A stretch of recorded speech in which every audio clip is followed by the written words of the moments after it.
yes. Szanowni Państwo, mam przyjemność przedstawić skład komisji sędziowskiej.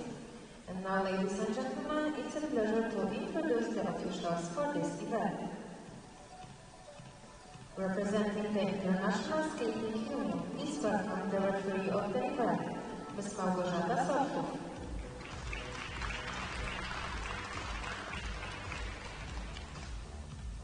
The panel of judges, judge number 1, Ms. Christine Hearn, France.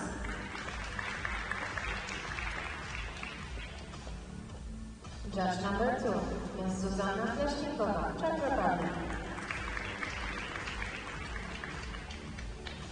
Judge number 3, Ms. Erika Popolski, Canada. Judge number 4, Ms. Valeria Rosa, Italy. Judge number 5, Ms. Katarzyna Szablejko, Poland.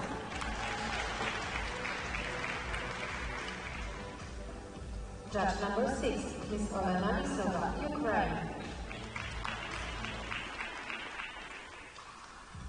Judge number 7, Mr. Sho Kageyama, Japan.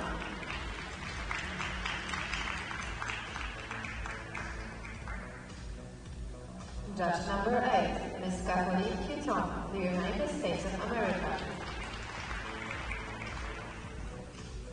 Judge number 9, Mr. Rolf Pico, Germany.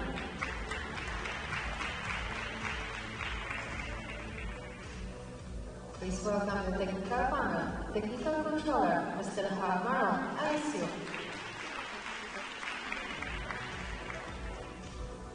Technical specialist, Ms. Svetlana Guerrero, ISU. Ms. Olga Akimova, ISU.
Hello, everyone. Welcome to Gdansk, Poland, and the final day of competition here. I'm your host, Ted Barton, along with Mark Hanratty. Now, Mark, we've just witnessed the men's free program, the final event coming up in just a few moments, the free dance.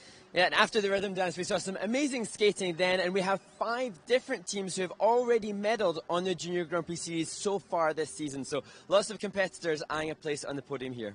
Perhaps the most entertaining of all the events, the free dance, is coming up right now.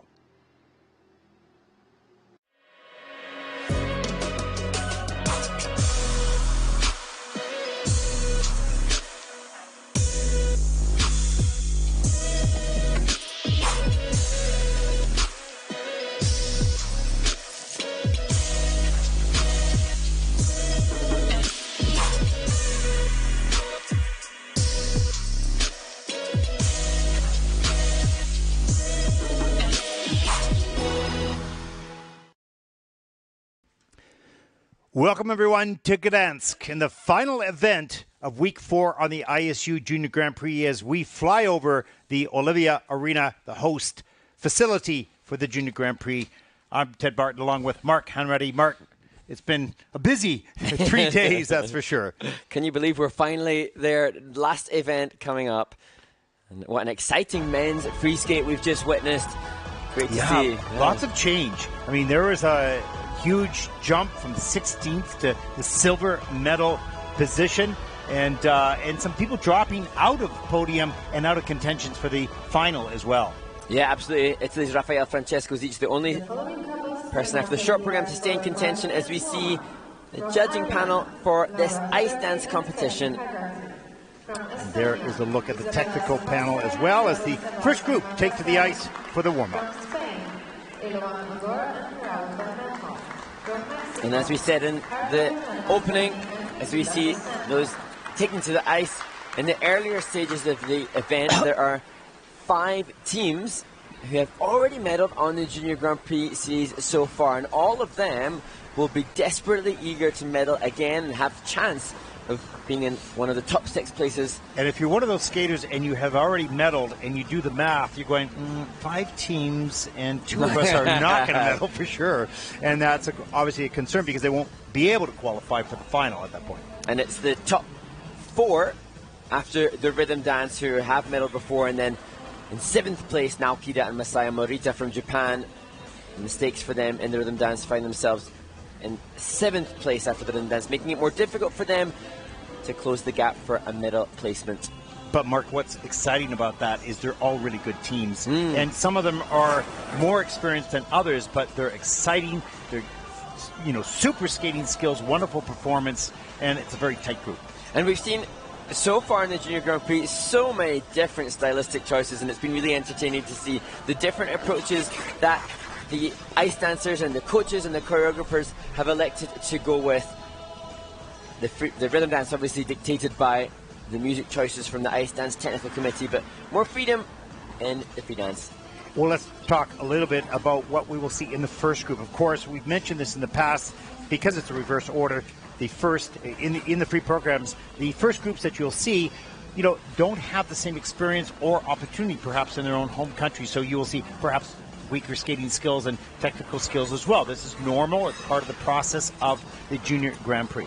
Yeah, and lots of questions coming in online about that, and so many people, I think, not sure why there can be such a big discrepancy in the standards of the skaters, but the training opportunities and time available to the skaters from different nations can vary so dramatically. Absolutely. Coming out of COVID, of course, that really locked down, all the countries, certainly for a while, but some of the countries more than others. And, the athletes were affected, particularly in ice dance and in Paris. And not only were skaters sometimes unable to skate at all because of the pandemic, but also competitions put on hold. So then the milestone opportunities through the year and through the skating calendar for skaters who don't have exposure or access to other elite teams made unavailable, and so often these events are a real opportunity for them to learn. Well, at these events, it's difficult to put into words or to measure accurately. You can't use the math of this at all. How much is gained by the experience, even a bad experience, and most often a bad experience out on Junior Grand Prix is what teaches you what you need to do to have a good experience next time out. So you have to get on these competitions or in these competitions to have that great learning curve. I remember vividly my coach when I was competing saying that the first international competitive experience equated to almost 6 months worth of training. And I remember at the time thinking, that's hard to quantify, but the coach that I had, Jimmy Young, had so many teams compete at World Championships for so many generations, and I think he's pretty accurate in his assessment of what it can do to compete. That's actually a really good assessment, there's no question. And we often talk about the skaters, and we've just seen some in the men's event, really have not a good skate, really good skaters, but have one of those skates that happen in nightmares, right? And so, and you go, well, why? And this is terrible. You don't enjoy those moments, but you learn the most from them. The ones that you really enjoy, the great victories, you really don't learn much from it, but you enjoy it a lot more. Yeah, much more fun. But I can't imagine there are any Olympic figure skating champions who've had nothing but smooth sailing and joyous training en route to their greatest glories. There is no athlete in any sport that has smooth sailing from the first start to the end. There are always mountains to climb and valleys to navigate through on that journey. And it's interesting hearing that, to be honest, often it's those that have achieved the greatest of successes who have had the most challenging experiences en route. Because it challenges you as a person. How big is your heart? How strong is your mind? Those are the types of things that, and we're talking about sport here. Think about the people around the world that have the challenges just to survive each day. So, it's amazing what the human mind and body can do in the worst of circumstances. We're just talking about sport here. And it's a luxury. Yeah, that's such a good perspective, because the young skaters on the ice now, and those that we've seen in the men's event earlier, will sometimes, I remember myself, I felt like my whole life was defined by my failures or successes on the ice, and you articulate how lucky we all are just to be able to enjoy the sport. Well, I knew mine wasn't defined by that, because otherwise it would just be one big failure if I'm worried about being defined by my skating. Here we go. Group number 1.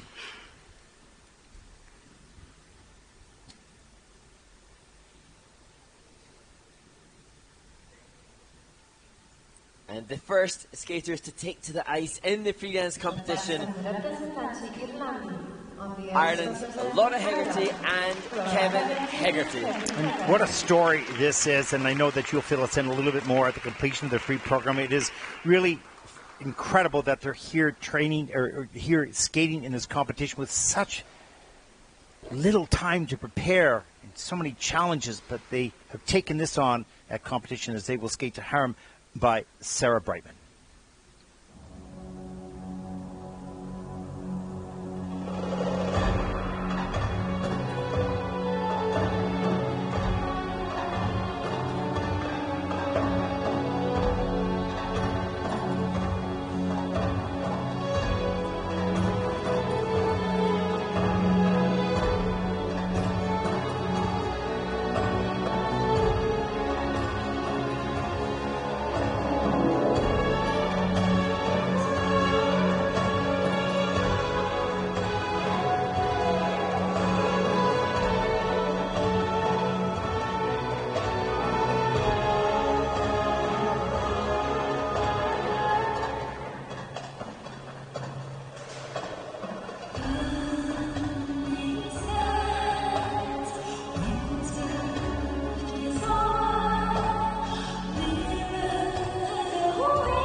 Just an absolutely amazing accomplishment from Laura Hegarty and Kevin Hegarty, the Irish dance team who in the last maybe 5 weeks since their first Junior Grand Prix in Courchevel have skated in just 5 days.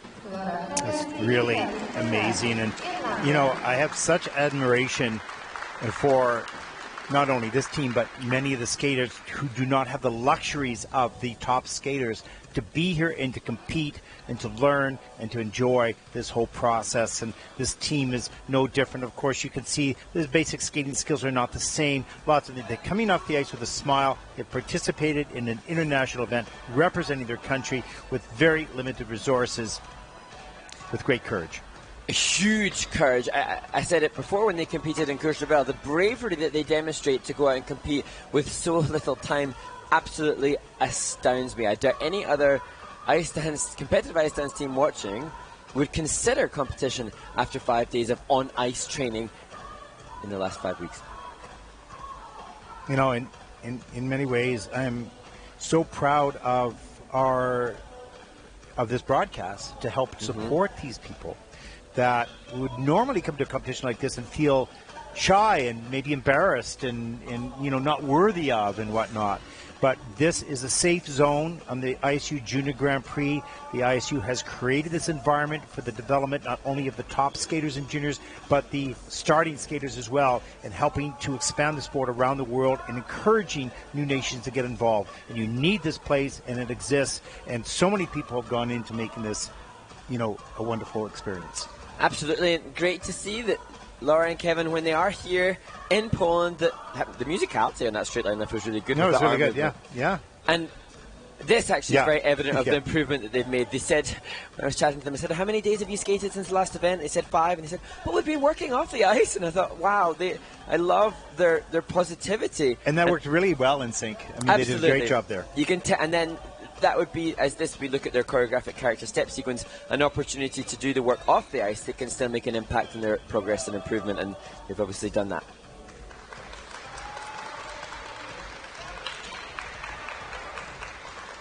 And they've been working with Estonian dance coaches Yerevan and Tabiran.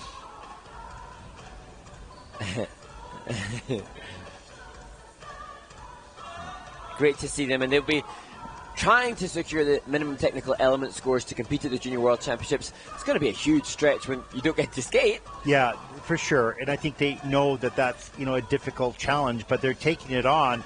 And you can see the smile and the kiss and cry. They've enjoyed that process. And, you know, hopefully they can get some more time. I hope they get back home and get more ice time. I really do, because you never know how good you could be until you try. And if you don't have the opportunity to try, that's even more frustrating.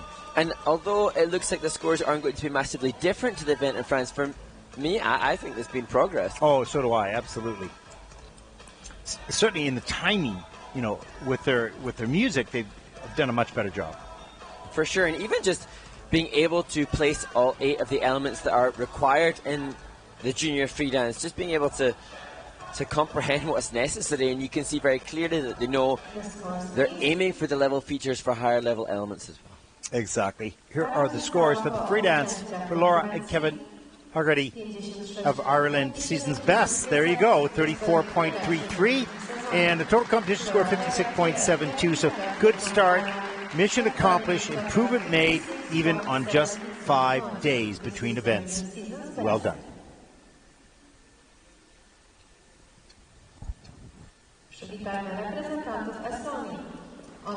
And another developing team, this time from Estonia, Isabella Sukoskaya, Trevor Sebastian Makassari. First Junior Grand Prix season, second event, they were 14th in Riga in week 3. 44.27 personal best from that competition in Riga, as they will skate for the second time in the Junior Grand Prix to the Phantom of the Opera.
Oh, a nice little fist bump at the end by Isabella. I really thought that was a good skate for them. When we talk about the levels of ability at this stage of the development, we know where they're at in that development, and that was a really good skate for where they're at. Absolutely, and this team competed at the last Junior Grand Prix in Riga and Latvia, and that was only 3 weeks ago, I think now, and the improvement that they have made, seismic, somewhat forcing the point that we discussed in the warm-up that an international competition experience can accelerate progress by a few months for sure. Well, what happens is a whole variety of different emotions. When you have excitement, but in reality, you know where you're at, and you have excitement, you want to get back on the ice and get better. When you have disappointment, you want to get back on the ice and get better. And when you have success, you want to get back on the ice and continue the success. Either way, it's motivational, right? So true. And I remember when they were in Riga, I remember sensing disappointment and frustration from Isabella because there were mistakes that were made, and you could tell sometimes in the kiss and cry after the rhythm dance, and perhaps even the free dance, just a feeling of deflation. And when you come to the Junior Grand Prix, as this team has, they will have come here earlier in the week, they'll have had training days, and the dancers have started the competition later, so they'll have been training and surrounded by others for a longer period. And sometimes, if you know that you're not competitive with them, that can be pretty depressing and frustrating. They've gone back now, they've gone back to their training base, and they've obviously grafted incredibly hard. And also when they develop friendships and camaraderie with these competitors, some of them that might be much better than them, that also inspires them. They want to stay part of the community, so they want to come back, so they go back to get better, to be able to come back. If that makes sense. A lot of back in there. I'm with you, that makes sense, and I like the straight line lift, the features that they chose, and this team, like so many of those that will be competing, chose to do the choreographic character step sequence, and the teams all have the choice of different choreographic elements in the choreographic character step sequence, an opportunity to really sell the story of their free dances to the judges. Yeah, a lot of joy now in the kiss and cry, lots of blowing kisses going on there, and discussion. Happier couple for sure in the kiss and cry at this event. Much improved. Absolutely. It feels so much better. I mean, when we have a bad show or a bad, we're not doing well, we're mumbling about me. That's me most of the time.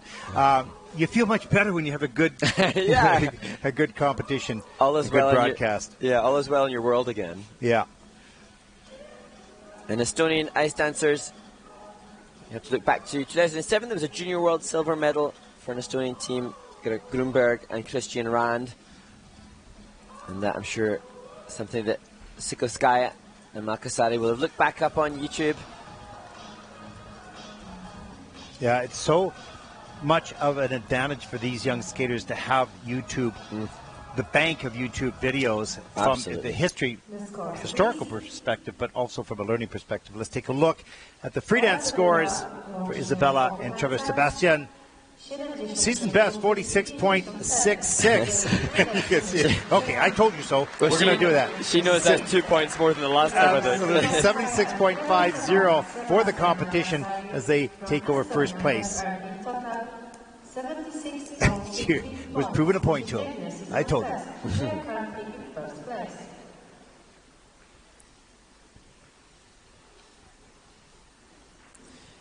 Next team represents Spain, Eloan Ogor and Raul Bermejo. 22nd after the rhythm dance, 17 and 20 years old. This is their first Junior Grand Prix event. And gaining valuable experience here as they skate their free program to Cabaret.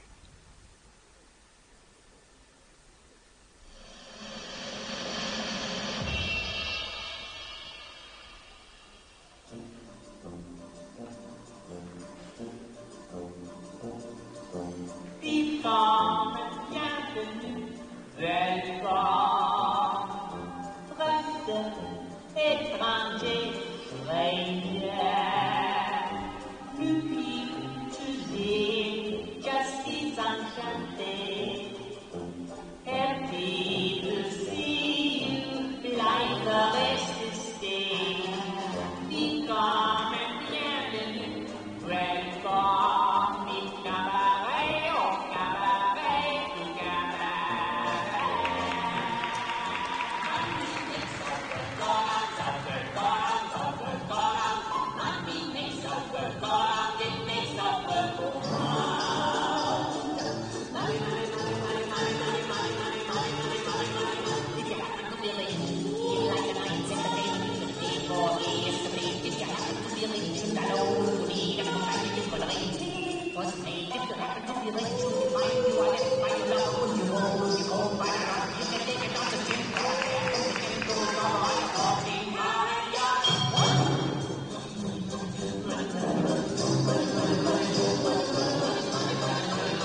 Great energy throughout that program.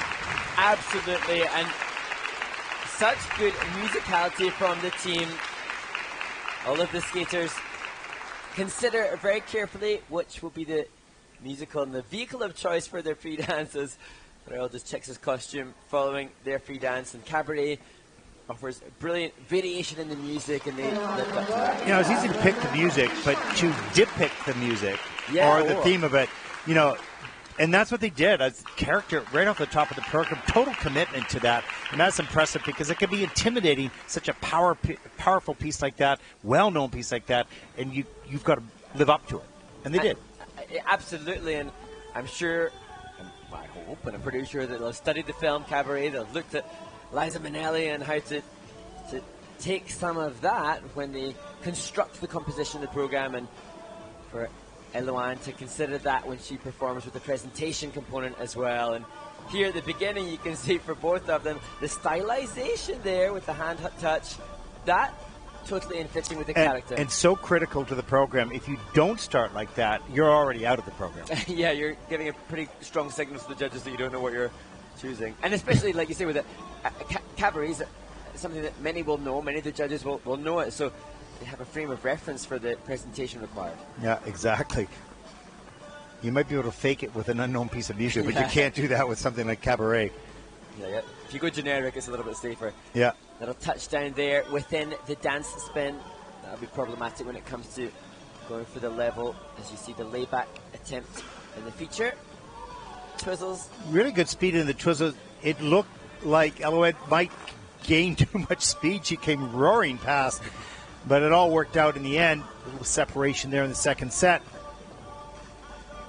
And as we've talked about in the previous Junior Grand Prix, Ted, this couple going for the big levels. Here, the 1 foot rocker, counter, twizzle.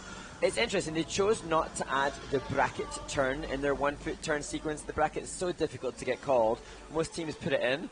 If you get it called, they elected not to use it. And I thought that was interesting and smart choice as we look at their... Yeah, probably at the stage, yeah.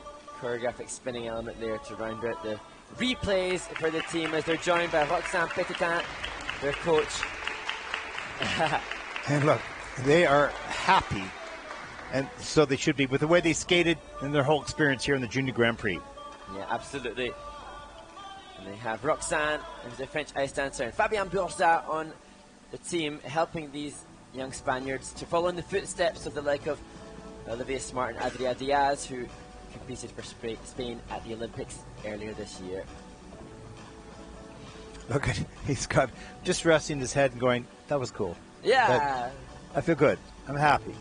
And that is the ultimate objective really for every skater, isn't it? It's a competition. We want to know what the marks are, we want to get the feedback, but that feeling of being self-satisfied. Yeah, and in the end of the day, you're self-satisfied, and then you look at the scores, you go, I thought I might get a little bit more, which piques your interest to go, okay, how do I do that? Yeah. Right, I want to feel satisfied at a higher level. Right? Absolutely, and so often the skaters will scrutinize and pour over the PDF that they can see after the event, and, oh, why did I get this level? And what was the GOE for that? Why was that happening? But it's so good they have that report card now, because now they can do it a self-analysis of someone else's analysis based on criteria, right? Yeah, giving some autonomy to the skaters. Yeah, let's take a look at the free dance scores for Eloan and Raul. From Spain, 60.66, that's first in the free dance. Nod of approval there by everyone in the Kiss and Cry. 93.39 for the competition, and that will put them, for the moment, in the first place. 93.39 points. They are currently in first place.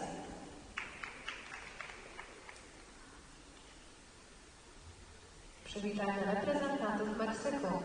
On the ice, representing Mexico. The next team to take to the ice, Carlo Linella Stanley and Nikita Soslenko. Well, this is their first Junior Grand Prix season. Second event, they were 12th in Ostrava week number 2, 60.79, the personal best at that competition. They'll skate to Masquerade Suite by Khachaturian.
Carlo Linella Stanley and Nikita Soslenko from Mexico, another team who are doing back-to-back Junior Grand Prix, having competed in Riga and Latvia, and showcasing again another team with improvements from the last event.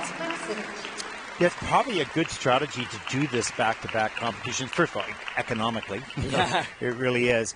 And also you can learn off learning, right? You've learned the first one, and then you take that to the next one, and you apply it. And I think we've seen that with most of the skaters that have been in Europe for a couple of weeks. Absolutely, and this team to me showcases, as I discussed in the rhythm dance, potential for big score progress. Whatever's posted here, we'll see from the start of the program a quality of skating skill that demonstrates their potential. You can see the match with the leg extension in front as they head into the choreographic spinning movement. A couple must rotate at least 2 times. And this is a very big piece of music, but the good thing about this piece is that the phrases are very, very clear, so it's a little bit maybe easier or obvious to match your performance with the phrasing of the music. Absolutely. And these pieces of music are used repeatedly and regularly for a reason, because they're good. Some people will complain. That's right. I hear people complain, the overuse of a piece like this, which is the Masquerade Waltz from Khachaturian, but it's just because it's good and it lends itself to not easy choreography, but easy dictated music. As we look at the choreographic step sequence, and nice to see, I thought this time Nikita had more passionate commitment as well. Harlow's wonderful performer, and Nikita was living this as well. Just looks like, unfortunately, the scoring here for them might be lower than the last event, but you're clinging on to all those positives, and one of them is the fact that they're here representing Mexico, and proudly so. Ruslan Goncharov, former Olympic bronze medalist, with them here. Also on their coaching team, Alexei Kilyakov and Elena Novak, who they train with in the States. And what a thrilling moment for them on the couch, representing their country here at an international competition. It's always a dream of these athletes when they're coming up. They're just in juveniles or pre-novice, so they're not there yet. They wouldn't even qualify for it.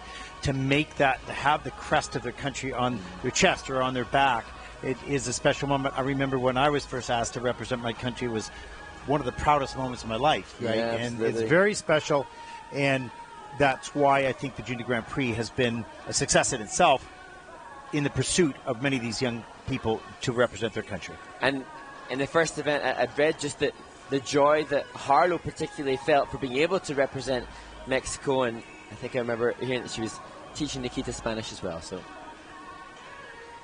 which might be a more difficult task than teaching anyone in another language, that's for sure.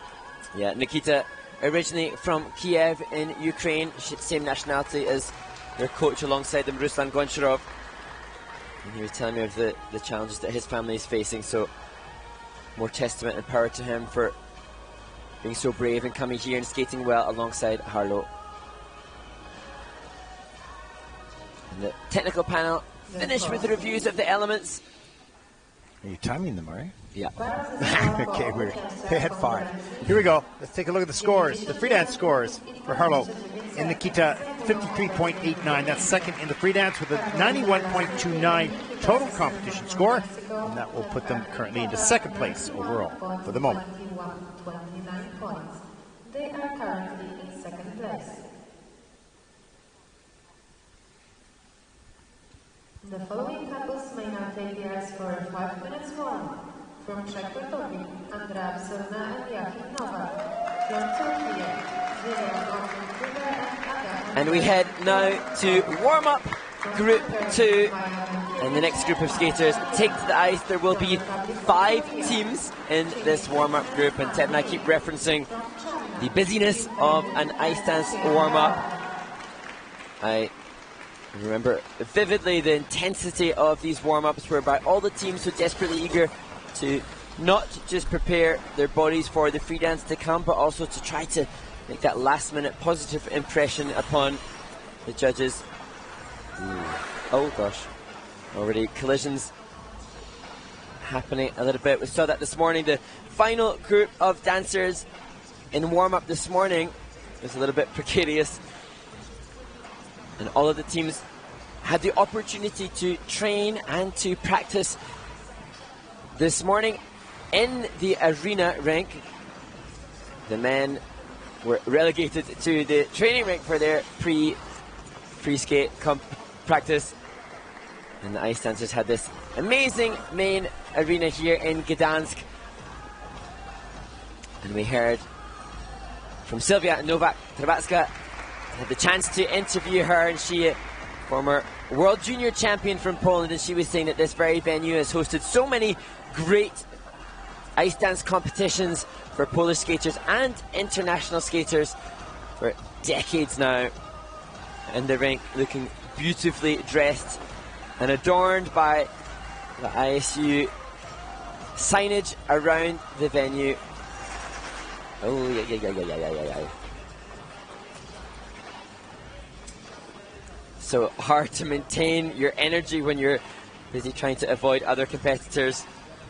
And you can see with the finish and the presentation, the different level of energy from the dancers to the single skaters that we've enjoyed seeing compete earlier in this event.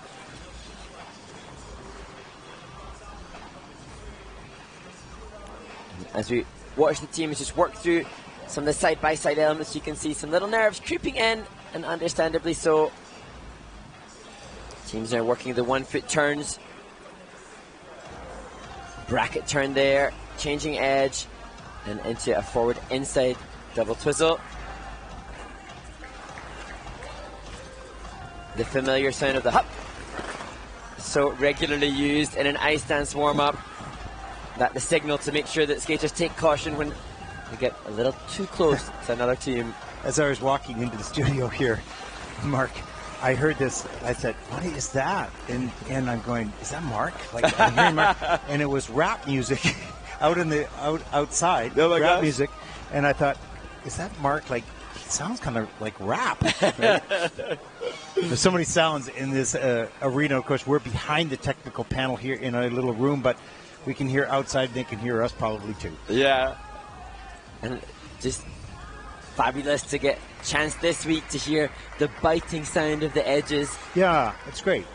It's a noise that skaters around the world know and connect with. It's a really special, unique sound. And also the judges as well. I mean, when they hear a lot of scratching, the toe picks and whatnot, that does impact them, although they don't have, hey, if you hear a noise, mark it down. They don't, but they also know the quality sound of quality edges. And that's important, and that's usually silence, right? And if they hear a lot of noise. Absolutely, and the judges have their criteria for their skating skills, and part of that is a variety of edges and a clarity of edges.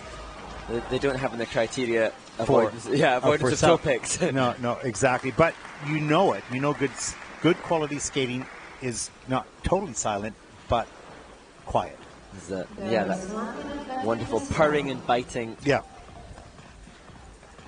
Equally, the noise of a scratching toe pick on a backwards edge is quite hideous to hear too. Yeah, hideous. Like the nails on a chalkboard. Yeah. We skaters are an odd breed with all these sounds. And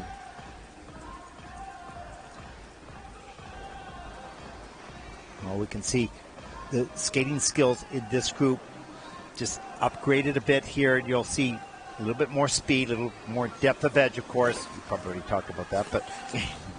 No, you're totally right. And we've seen teams, the first 4 dance teams, we've seen the Spaniards leading, and their skating skills component score has come in from the judges here at 4.25 out of 10. So that giving an indication, and that falls into the orange range on the judges' criteria. Fair. That is deemed as fair. So if they were at World Championships, that'd be considered fair. You know, it'd be good to actually put that chart up on our broadcast one time, and just to show, even if it's just the color range, the understanding about the visuals, around the criteria. Absolutely, and it goes from fair to average, above average, good, and very good. And if we're lucky, we might get to see some glimmers of very good in the last group.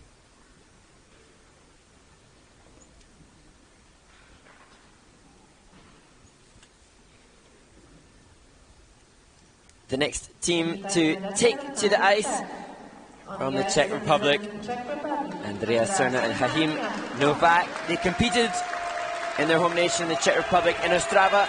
This is their second event on the Junior Grand Prix. Just 14 and 15 years of age, so it's a really young couple. 65.71, their personal best just a few weeks ago, as they will skate to Easy on Me and Rolling in the Deep by Adele.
I'm sure Andrea Serna and Hakim Novak from the Czech Republic will be frustrated. It's a shame that the judges can't review them on just the first couple of elements because there was such quality at the start. I was just about to say, like, I was taken by this. I thought, my gosh, where are they placed after the rhythm dance? This is, like, really good. Yeah. In the first part of this program until Hakim went down, tripping over the toe picks, and then it got a little tight after that as Absolutely, and then they struggled to stay together and lost musicality a little bit towards the end. And I look forward to reviewing and looking back at the playback because at the start of the program, I was so conscious of the speed and the ice coverage and the use of the ankles. And the calmness in which they perform. Let's take a look at the top of the program here.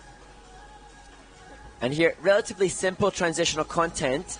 Not doing anything majorly complex, but love to see the use of the ankles, particularly from Hakim. He really presses his ankles. If you see on the back cross, look at, here we go. Look at the pressure as he finishes the stroke right through to his ankles. And the straight line lift went up perfectly in time to the Adele music. It's phrased ideally for the judges to go good on creative execution, as was this.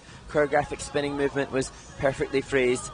Later, I felt like the musicality diminished, which is fine. And after that fall, this got a little wild on the twizzles. And in the warm-up, we saw Andrea struggling a little bit with the twizzles, and that carried on a little bit through the performance. Such high pressure for the ice dancers on the twizzles as we look now at the rotational lift.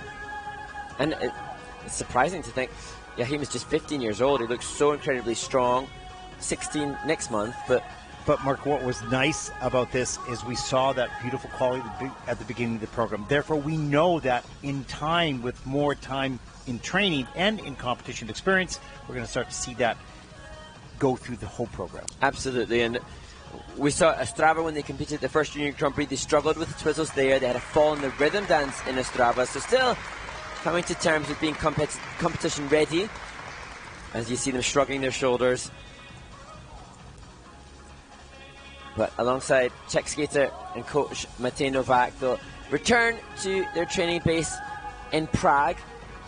And what I love to see there is good teamwork, making sure that they're supporting each other.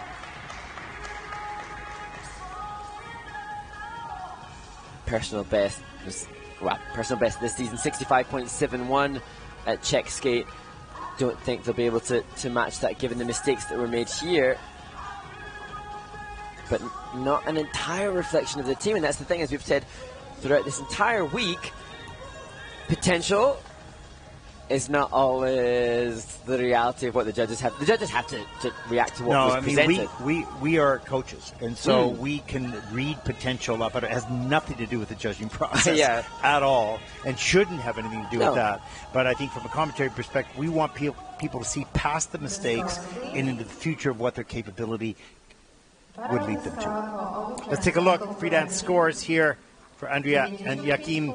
55.08. That's second in the free dance with the total competition score 95.11. With that, we'll move them into first place for the moment. 5.11 points. They are currently in first place.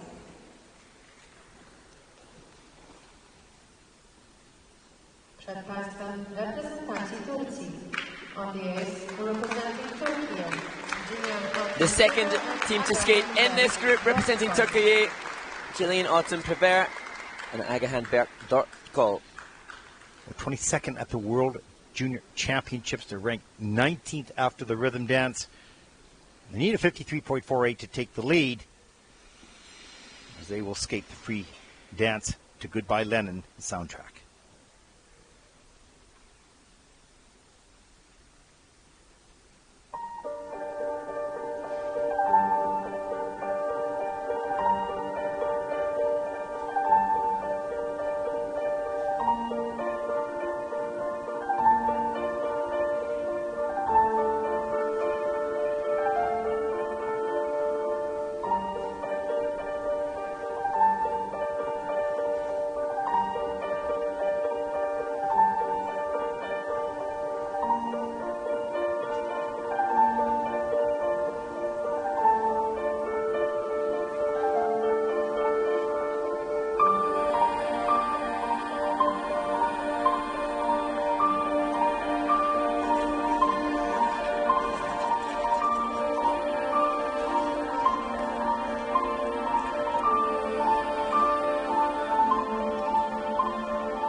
And a unique choreographic slide movement to finish the free dance for Gillian Ottenprevert and Agahan Bergdorfkol. You know what I was just wondering as watching this program for all the dancers is that with the judges right on the ice level, and we're watching this, and they're entertaining. The dance is great entertainment. It really is. And you're working so hard, and you look at the judges, and there's probably no expression. You're going, are they happy? Are they like what are they? Because you hear the audience a little bit, but you see these faces. Not to be critical of the judges at all. They're just concentrating on what you're doing, right? Yeah. But I wonder what that sort of, dichotomy is, like. You're supposed to be entertaining, but you don't see any reaction, right? And you're absolutely selling your soul for the presentation component scores as much as you can. You get a blank look because the concentration, as you say, for the judges, you're just killing yourself to get something, right? You don't know. Well, it comes in the kiss and cry with the scores. That's where you get it. Great. Opening here, we see the transitional content and a great use of holds here. You can see the team working unique holds, different holds, difficult holds, which makes this composition of the program more difficult. Spread eagle entering into the 1 foot turns here, struggling there with the rocker a little bit for Gillian, and she came back well after that counter. Thought she was going to maybe touch down with the free foot,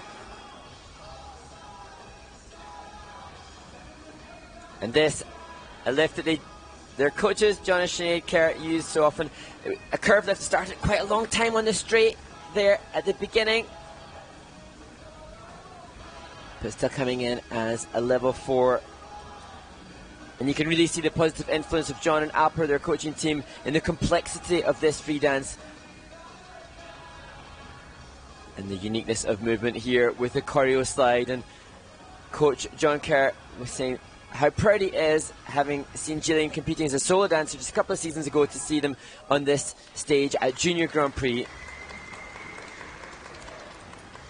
And nice to see online the team on the social media appreciating the coaching staff that they do and recognising how fortunate they are to have these good influences. And we'll see the likes of John, former ISU championship medalist, and others. So many of the former national champions in ice dance here in Gdansk as coaches for the next generation. And it's funny because as the coach, you only have words to be able to help.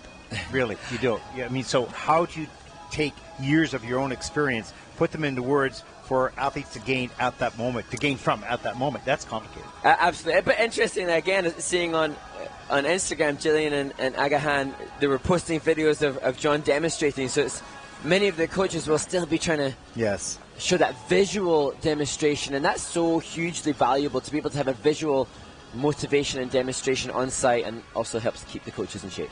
That's what I think of anyway. Free dance scores for Gillian and Agahan, 64.91. That's first in the free dance, so that's well done. And you can see Gillian going, okay, that's good. 106.55 for the competition, and that'll move Gillian and Agahan into first place overall at the moment. Here's a look at your top 5 teams in the competition so far. Przed Państwem reprezentanci Węgier, on the ice representing Hungary, Maja Mankiewicz and Mark Shapiro. 15-year-old and 19-year-old Maya and Mark from Hungary. With a confident statement as they take the ice. And they will skate to Modern Times by Charlie Chaplin.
I think you and I smiled or chuckled at the same time on the choreographic steps. Really cute and great with the music, right in front of the judges. Yeah, I think when they started the last element, or sorry, the penultimate element, you could see Coach Karine Aribert just in the background, and you could hear her mouthing some encouragement to the team, and she has been the coach behind so many good choreographic character step sequences that we've seen in the Junior Grand Prix already. And I really admire the work that she's putting out, particularly choreographically and in the composition. And interesting because Maya was born in France, which is where they, well, not born in Villard-de-Lans, but they train in France in Villard-de-Lans. And I sense that this coach, Karine Aribert, is just doing all she can for her students to give them the performance opportunities within a partnership. And here, skating with Mark for Hungary, great opportunity to compete in the Junior Grand Prix. And I could just sense, Ted, that with Mark, just nervous legs at the start of the free dance. He settled in it a little bit. You can see here the wobble within the twizzles. A few little wobbles just on the forward progressive runs as well. Yeah, and I think just that had to do with nerves rather than skating skill. They have the skating skill, I think. Yeah, I mean, you can always have deeper knees, and the team will progress in the depth of their knee and their ankles and their stroking, but just looked a little cautious and hesitant as we see the difficult entry into the dance spin for the team. And they did well to achieve a level 4 in that. The needs for a level 4 different difficult variations from 3 different basic positions. So the basic positions are camel, sit, and upright. That the layback, which is right there. And then, so you'll just see in the back of shot here, Karine. Oh, yeah. That's great. Something's being said. Come on, team.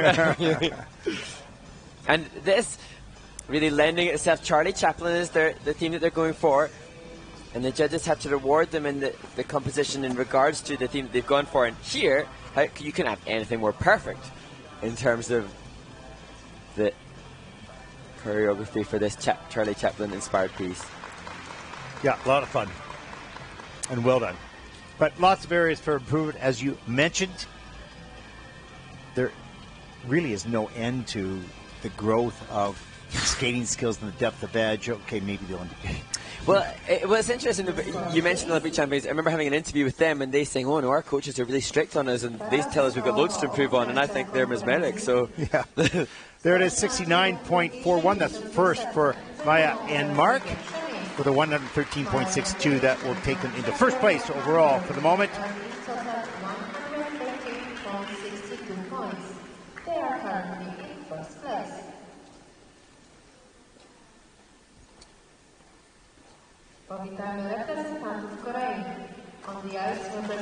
Another team that we've seen on the Junior Grand Prix already. They competed in Ostrava, the second event, and now here in the fourth event.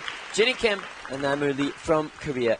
A young team at 14 and 15, 68.74, season's best in Ostrava, and they will skate the free dance to Someone You Love by Louis Capaldi and the Piano Guys.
I need somebody to know, somebody to hear, somebody to have, just to know how it feels. It's easy to say, but it's never the same. I guess I kinda like the way you help me escape. Now the day bleeds into nightfall, and you're not here to get me through it all. I let my guard down, and then you pulled the rug. I was getting kinda used to being someone you loved, and I tend to close my eyes when it hurts. Sometimes I fall into your arms. I'll be safe in this house till I come back around. For now the day leads into nightfall, and you're not here to get me through it all. I let my guard down, and then you pulled the rug. I was getting kinda used to being someone you loved.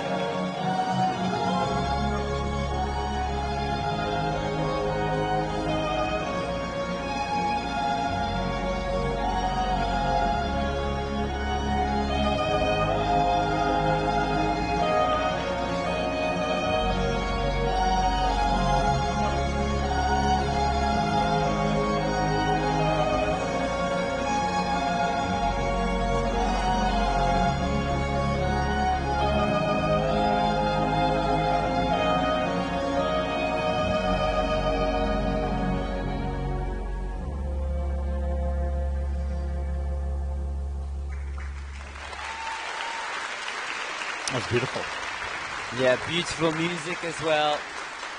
The piano guys and Lewis Capaldi, and such elegance, and I was really conscious of Jenny's serene neckline and facial interpretation. She just looks perfectly suited to this music. And one of the things I was thinking about as watching this team, that those countries that are teaching excellent skating skills early on, Japan, of course, and Korea, you know, a number of other countries around the world, we see that in early on in the development. This is a young team from Korea, and it's amazing the skating skills that they automatically can increase the speed in which they're improving because of those basics. Absolutely, and I was conscious, very evident speed and ice coverage, as you see now pressing on the three-turn as they go into the straight line left. And look at her face, like that's a hard back bend. She's doing a difficult feature position, but manages to still look elegant in it as well. Upside down, right? Yeah.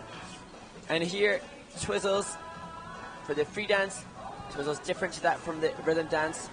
Synchronized twizzles whereby the team must touch in between the first and the second, and looking like more success here with level 4 for Jenny and a level 3 for Namu, which is better than their first event in Ostrava. Here the rotational lift, Jenny in the split, her difficult feature. Namu working through at least 6 rotations here.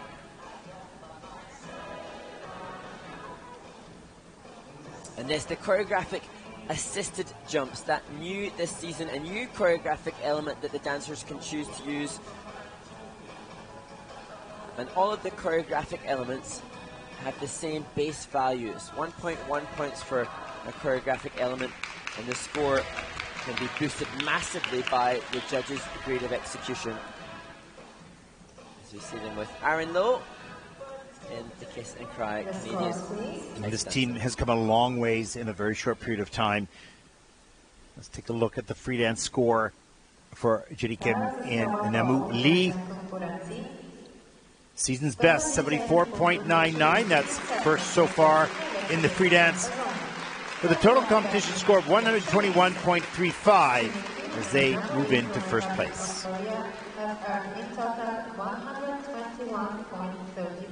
Points.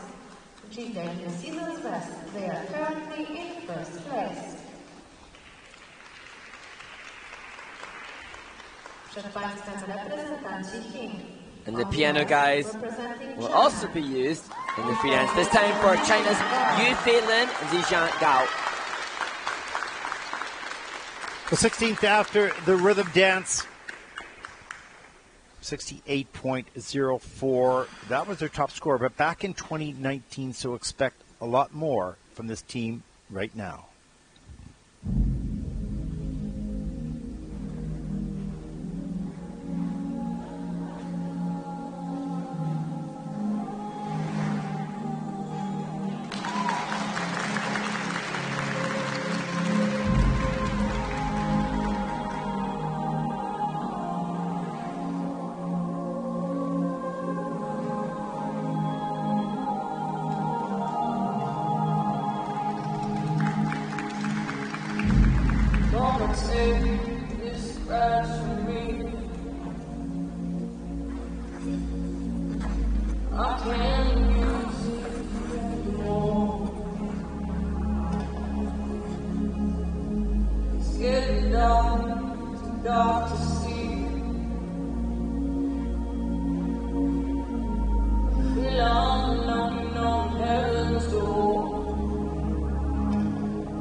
Such a shame on that lift, Mark.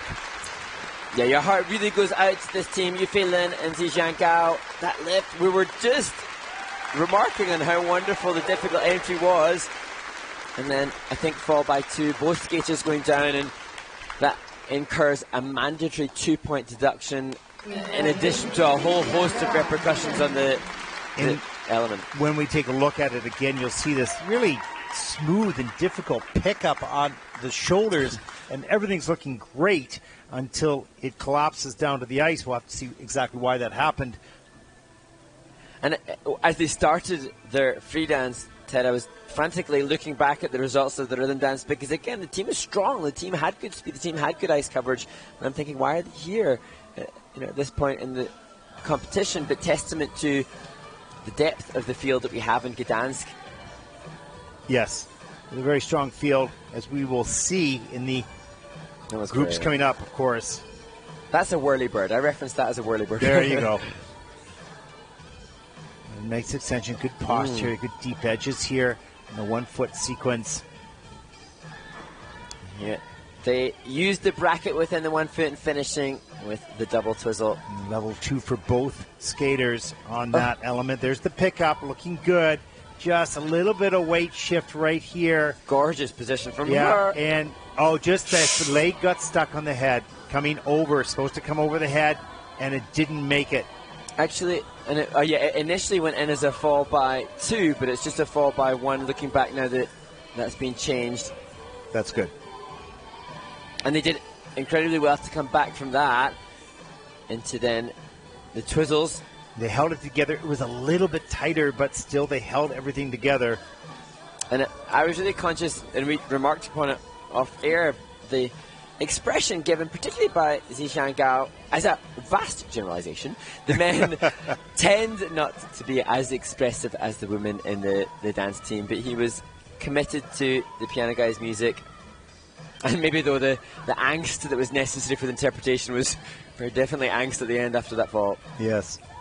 Nice extension. Yeah, and they probably have never fallen like that on that lift. No. It enhances their appreciation for the athleticism of the lifts happening in the dance competition. If you look back, gosh, it doesn't even have to look back that far to see a complete transformation of the difficulty and the athleticism, the acrobatics that the dancers are choosing to use for their and exploring. levels. They're exploring how to take the sport further, right? So those lifts are incredibly difficult, among other aspects of the dance discipline. And the skaters can choose some simpler features to attain the level 4, but Right. in the pursuit of a higher grade of execution and extra points, they're going for these very impressive feats, and it doesn't always pay off. This team competed at a senior Grand Prix in 2020 at the Cup of China, and I think that event was held only with teams from that area, but they have had the opportunity to represent China at a senior Grand Prix in addition to the junior circuit. They actually competed here in Gdansk at the Baltic Cup 2019, yeah. It's such a sort of, I don't want to say lonely feeling, but when an element like that goes down, unexpectedly, really, in many ways, because you wouldn't make that mistake in practice very often. No. In single skating, you're going to fall quite often on It's on not a jumps. surprise. It's not a surprise, but on a dance lift or any of the dance elements, for that matter, they're going to make mistakes, but it'll be rare. And then, your heart really goes out to them because they've traveled all this way to come here. Yeah. And hope now they can sit back afterwards and still watch and learn from those that are yet to skate. Well, 61.64, that's fourth in the free dance with a 109.36, and that will put this team currently into third place. They are currently in third place. 14 teams yet to skate. Well, Mark, coming up is our second to last ice resurfacing. What do we have in the movie theater? We can look forward, or look back even, at the interview that we had with the winners of the ice dance competition in Riga, Daria Grimm and Michael Savitsky, who won convincingly for the German team. And then after that interview, we can look at footage concerning the layback spin, one of the most beautiful spins, and we look at that from the Center of Excellence in China before another insight into the short track documentary. We'll take a short break. Enjoy the films. We'll be back.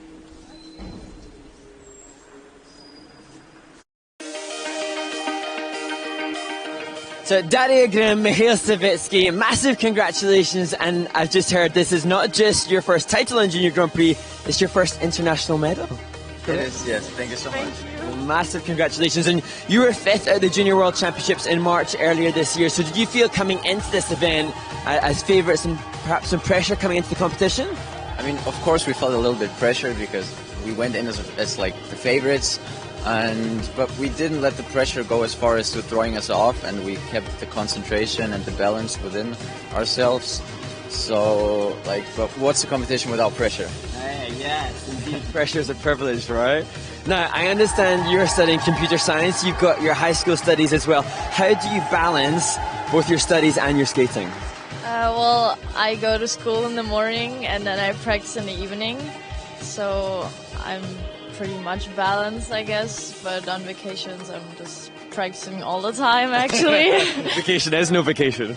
No, not really. And I understand you have exams right after your next Junior Grand Prix. Yes. I have back-to-back exams, 3 exams right after the next Grand Prix, so that's going to be a little tough. But for me, it's a little bit easier because, with computer science, I can be more flexible, especially since my university is a partner of the university of, the local sports community. So let me be a little bit more flexible with studies and sports. So he's got it easier. Now, we have seen some amazing skating in the ice dance competition already from Lynn and Kwan in Courchevel, and then last week Mrazkova and Mrazek in Ostrava. So you're going to be head-to-head with these teams soon. Do you have any goals for the rest of the season? I mean, of course, the main goal is always to be first, or at least like comparable to the big skaters and big events. We plan on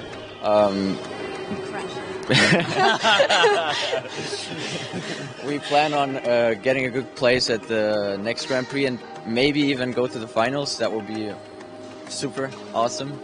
So yeah, amazing. And when is your next Junior Grand Prix? Second Gdansk, so the original Gdansk. Yeah, that's going to be our next competition, so our next Grand Prix. Amazing stuff. Well, thank you so much, and huge congratulations on all that you've accomplished here. Thank you.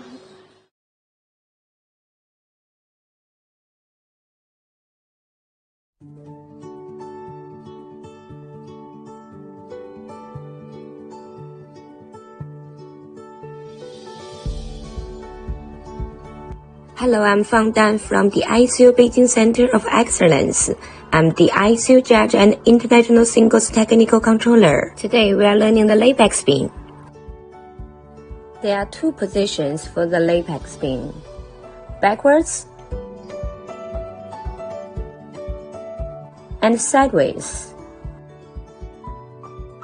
Before learning the backwards position, the skater can stand facing to the rink board, keep the skating leg straight and the free leg stretching outward. Meanwhile, keep the hip joint close to the board.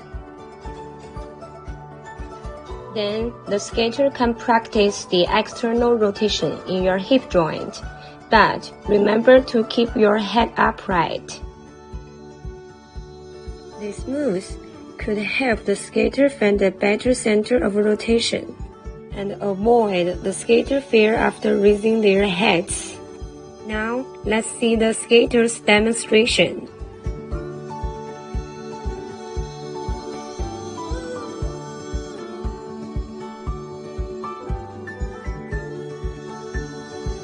For the sideways position, at the beginning, the skater can stand against the rink board, while keeping the back and head close to the board and do external hip rotation.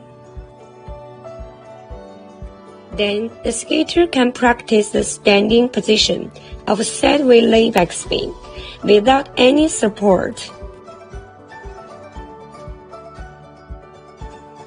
Now let's see the skater's demonstration.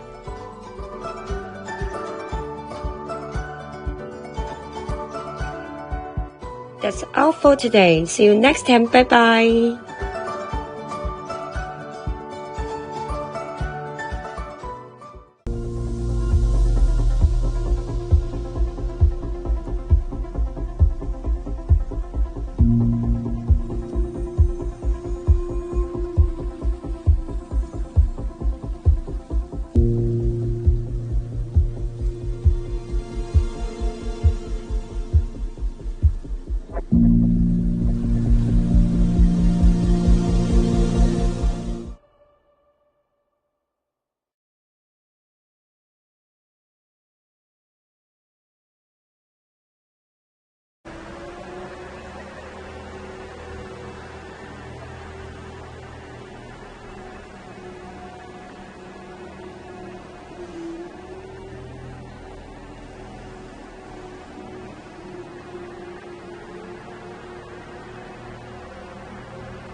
The following couples may now take the ice for a 5 minutes warm-up.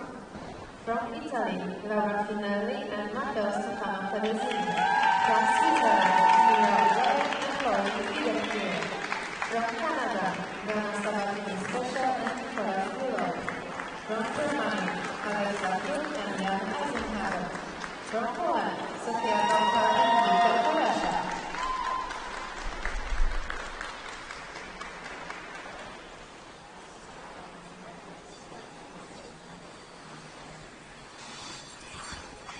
Welcome back to the Olivia Arena for the Solidarity Cup in Gdansk, the fourth event on the Junior Grand Prix series.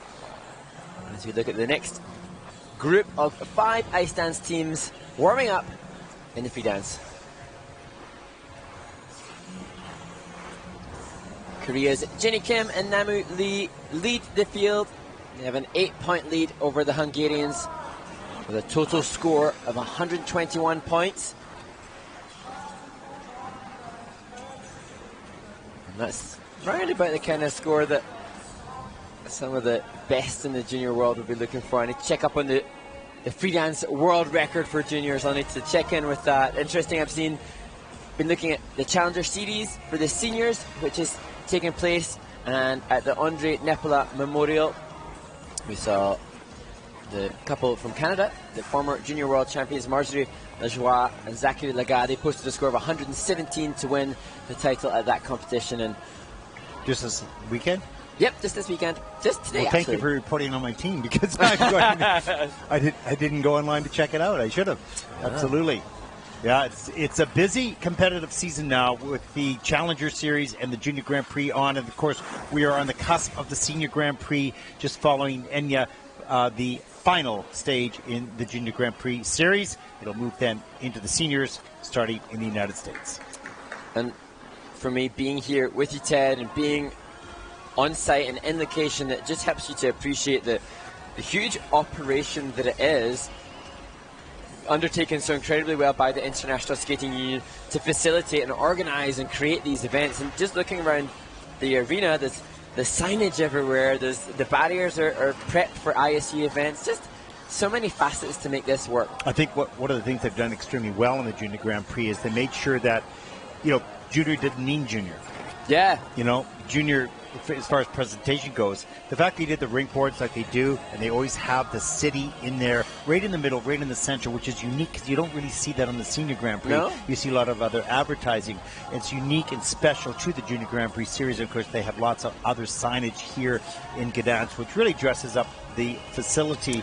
They've really done an excellent job, both in the ISU and each one of the host cities on the Junior Grand Prix. Yeah, and I didn't get the chance to compete at a Junior Grand Prix, but having competed at senior events, this feels like what it felt like when I was at an ISU senior event. It feels super professional, and that's what's wonderful for the skaters. And we've seen lots of the skaters will compete in many international events. We look at the next couple to compete, Laura Fanelli and Matteo Stefano Pedicini from Italy. They've done 3 internationals. They've been at the NRW Trophy, which is a great event, the Mezzaluna Cup, the Gdansk Trophy, great events, but it's just a little bit more professional, a little bit more real world skate, the big world of skating. Well, you kind of want to, the series kind of dangles the carrot in front of you. You said, I really enjoyed that. It was really exciting. I want to go back again. And then when they get to the senior one, okay, they kind of put the junior in the past, but there's stepping stones along the way of excitement and inspiration that help athletes commit for a longer term in their career. Yeah, and it's both exciting and a little bit daunting and a little bit trepidatious as they compete in this big stage. And the senior Grand Prix series has television contracts involved, of course, so it's a completely different. It's only 12 single skaters, so it's a much smaller footprint, if you will. In this event, what did you say, 146 entries from 40 different skating nations. Exactly. Then you double it up on pairs and so pairs number and of bodies dance. Exactly. So there's a lot more people. So this is a much bigger operation on the Junior Grand Prix than the senior would be from the perspective of the number of people. Having said that, from the exposure perspective, the senior Grand Prix are still the biggest because of the television exposure. Yeah. But live streaming is starting to catch up. Yeah, absolutely. And we're grateful for those tuning in and viewing on YouTube. And again, I'm only just getting involved now on this Junior Grand Prix, but wonderful that the ISU and Ted, you've created this Junior Grand Prix YouTube channel. Well, Mark, you are moving from a rookie to a experience very quickly, because you did Courchevel, you've done Ostrava, and you've done Riga, and you've been there at all 3. And you're here in Gdansk. Well, I've only had to been at the Courchevel, and of course here, and I will do the final 2 as well on site. But you've got you jumped into the deep end of the pool and you swam really well. So very well. Turning now. Exactly.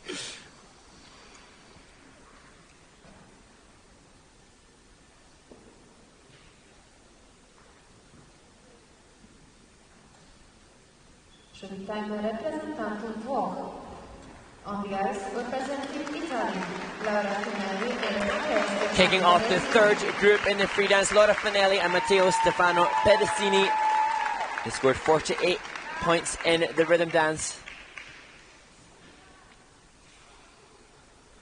Well, they're going to need a 72.95 to take the lead as they skate to Overture, Unchained Melody, and Sam's Murder from the musical Ghost.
My darling, I've hungered for your touch. Oh, such a long, lonely time. And time goes by so slowly. And time can do so much. Your love too.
that last sliding move in the splits. Not the full split, but that was not easy. Balancing on the boots. Absolutely, really beautifully done. And choreo spinning movement just at the end of the program. Gorgeous position and maintaining the speed and the ice coverage through that element as they did throughout the free dance for Laura and Matteo. This team we haven't seen on the Junior Grand Prix. As I mentioned during the warm-up, they've had international competition experience, but it's a different stage, different level, and they've delivered really well. Yeah, one of the things I noticed of areas that they'll get more comfortable with is the transitions from, from little sequence to sequence or element to element. Just a little bit sticky sometimes. I know that being very picky, but there's room for growth for everyone. And here's a look at the twizzles. Really good speed and nice and close as well. And it's that connection and transitional content which we can expect to see from the more seasoned teams as they develop as a dance partnership and become much more as one, as we see the difficult entry. Now we saw this with the Chinese team, and they had the same kind of transitional content, and it was a bit of a nightmare for them, but much more success here. And this team choosing to make it a combination lift rather than to have two short lifts as their element choice. And the trail of the toe pick there, enough to stop that from being a lift as well as they entered into the dance spin. Nice back camel position. Needs a little bit more speed to that. And you can see they work with Lukáš Solý, a Slovak ice dancer who competed in the 2018 Winter Olympics, and you can see him living the performance with his team. It looks like Lukáš pacing around ringside, doing all he possibly can to help the skaters. And I must acknowledge, Ted, I thought it was brilliant how they interpreted the ghost music and the gunshot and the death that's in the film. It's not easy to encapsulate a movie within a 3.5-minute free dance. Yeah, it's always the challenge, of course.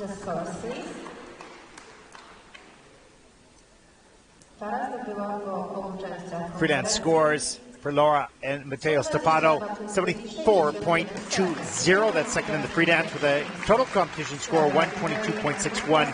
And that will put Laura and Matteo Stefano into first place. And they look quite thrilled with that. They're currently in first place.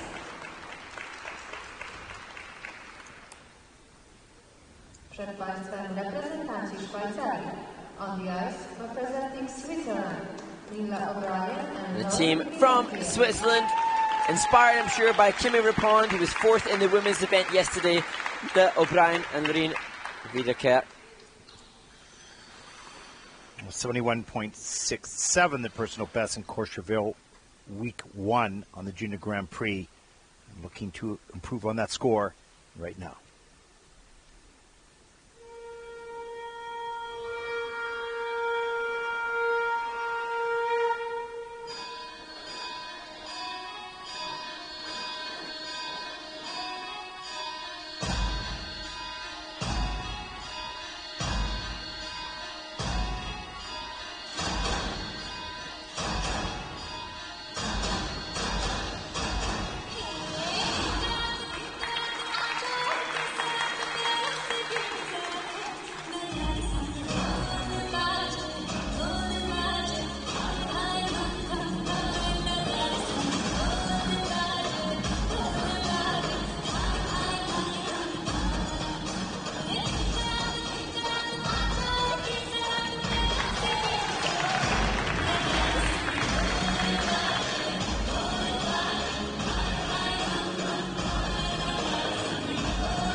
I love that. This one about the gosh, they have a lot of detail throughout the program. Yeah, it's just brilliant. And it was interesting as they did the character step at the end of the program, you could see their competitors, the coaches of other teams, bopping along, dancing with the team. They have such energy and charisma, really, and the music was brilliant too. What strikes me about this team is the equality between partners. Like Yeah. you don't see one stronger than the other. You see them absolutely equal at a high level. And equal in their skating skills, ability at this stage, but also equal in their performance ability. And really good, like, you love their rhythm dance. I know I really like the musicality and their performance level. And they had a fall when they performed the free dance in Courchevel, so it's great to see that they were clean here. And this lift, we talked about the different lift features that can be chosen. This one, arguably a little bit simpler than some of the others that we've seen, but so effective. This is brilliant. I remember enjoying this so much in Courchevel. And the judges have their GOE criteria. And not easy. Not easy. And the element should enhance the choreography or the character of the chosen music. That's one of the criteria for a positive GOE. That so did. And risky. Jeez. That's one of the things I like about this team is they push their limits, their own personal limits. They don't hold back. And there's lots of room for improvement, of course, but at the stage they're at, they're going full out. And interesting, they chose there within the 1 foot to their back outside bracket, and that's a brave choice to do that as well. This so much fun. Look, you can just about see in the back of shot, there's another team. There's people smiling and enjoying the energy of the team, and fun to see. And I saw in the resurface break, Karine Alibert, who's involved with the team, and she's responsible for such great musicality. Moving forward, if we're to be objective, it would still be the strike of the blade, the length of the stroke for each of the pushes for this team that can be honed and enhanced. But in terms of the kind of X factor, look at that. I kind of think they're the best they can be at the stage of development they are at. Now, they will get better. They'll push, they'll get stronger, they'll push the limits, it'll continue to grow. But they're in a really good spot at this stage of their career, but much more must come. And it will. Let's take a look at the free dance scores. Hey. Season's best, 81.16. That's great. They're thrilled. And that's first of the free dance with the 130.43 for the competition. They take over first place. Got to go. Alyssa Agafonova, one of their coaches there, she too equally delighted, living through her students too. 43 points, which is their new season's best. They are currently in first place.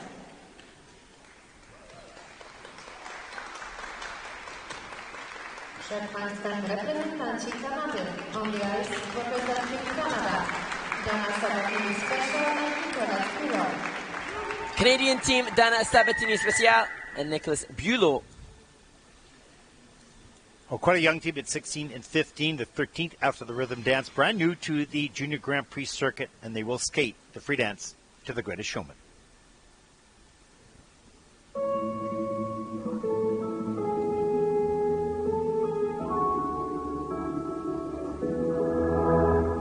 Some people long for a life that's simple and plain. Tied with a ribbon, some people won't sail the sea 'cause it's safer on land. Follow what's good, but I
Well, Mark, one of the great things about the Junior Grand Prix is helping skaters to believe they belong.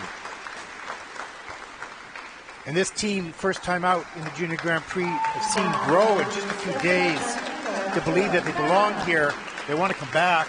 They performed beautifully in this free dance. Absolutely, and I don't know if it's because we're nearing the end of some very long days, but it's just so emotional to see like skaters, you know, really living and exuding passion and love for what they're doing. And the Greatest Showman soundtrack is used commonly. It's difficult to do because, you know, it's such an amazing film with such great creativity within the film, but I thought this team lived up to it. Yeah, and they had a little bit of some of the different parts of that music. Yes. So it didn't seem so repetitive, even though there were aspects of it. But I thought they skated beautifully. They skated free and skated with really a passion and an enjoyment. And I loved it. There were so many little touches. The walking a tightrope was the lyric as they did the cross roll into the 1 foot, and they looked like their arms were mimicking walking a tightrope. And it's those little nuances and little touches which will enhance the presentation, showing the judges that musical sensitivity. The only little mistake, I think, for Dana, there's a little bubble within it. This was great. He did that nice connection on 1 foot. Yeah, she touches down a little bit with the free foot, so she drop a level. But here, close your eyes was the lyric as they took their hands to their eyes within that third twizzle, the Group C I love feature. that sliding move as well. And only 16 and 15, so they didn't look like they were nervous to be here. They looked like they were just happy to be here. And that's just joyful to watch. Really is. David Islam, their coach, and great teamwork from all involved. Such a rich history of amazing ice dancers from Canada. There's no question it's one of our, if not our strongest discipline. We have strong senior and junior and novice teams coming up as well. There's a great ice dance community of coaches that have made it their passion and their lifetime commitment for the development of ice dance. And of course, in our country, they not only teach Canadians, they teach many other countries as well. Yeah, we were just mentioning in the resurface that in the Challenger Series event that started, it was Canadian ice dancers Marjorie Lajoie and Zachary Lagat who were triumphant there. And indeed, in the rhythm dance here, it was Canada who leads the field, and we'll get to see the Canadians Nadia Bashinska and Peter Beaumont last to skate in this event. Free dance scores. First time Junior Grand Prix participants, Dana and Nicholas, 79.15. That's second in the free dance. For the total competition score of 129.55. And that'll put them currently in the second place overall. Nicely done. They are currently in second place. Przywitamy reprezentantów Niemiec. On the ice representing Germany. The first of two teams representing Germany, Alexia Kruk and Jan Eisenhaber. Also quite a young team, 15 and 17, 12th after the rhythm dance. A 72.23 personal best just a few weeks ago in Ostrava. They're going to need a 79.65 to take the lead.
The second Indian dance-inspired free dance of the competition for Alexia Kruk and Jan Eisenhaber from Germany.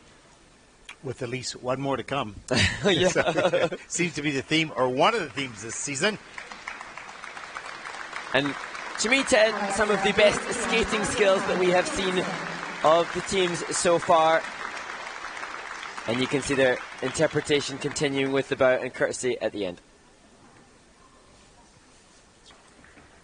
And this couple, they have been sick since Ostrava when they competed at Czech skate. So they have had limited training time, so impressive that they come out and delivered a clean free dance here as Stefano Caruso, their coach from Italy, greets them off the ice. Yeah, part of learning on the Junior Grand Prix is coping with injuries and illness and keeping to compete. You have to do that in seniors for sure, so good for them to come back and deliver such a strong performance. And that, the difficult entry into the dance spin, and I thought Jan did an amazing job of keeping the speed within the dance spin. He didn't get the best push into it and somehow squeezed out the rotations necessary. Coming in as a level 2, so I just felt he maintained the speed and the flow impressively well after it. Not the optimal start.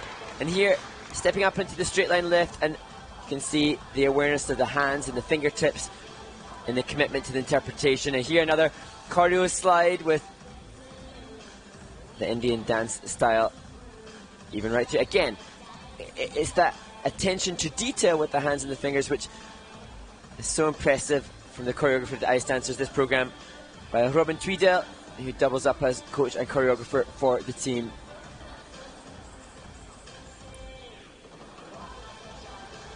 And Jan has, both have great skating skills.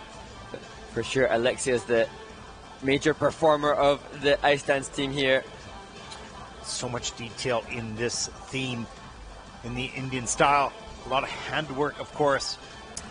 And that, the job of the choreographer and the team to really research and develop that so that there is a connection between and within the elements that pertains to the choreography that should reflect the music, and does.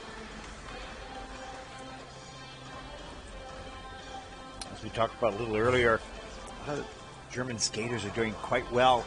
And I don't mean they're winning everything, but you can see the progress and the growth and the quality of the work that's being done. And being represented in all of the disciplines. We had German pair skaters in each of the 3 Junior Grand Prix that have had a pairs competition. 2 dance teams here, and we saw the single skaters already.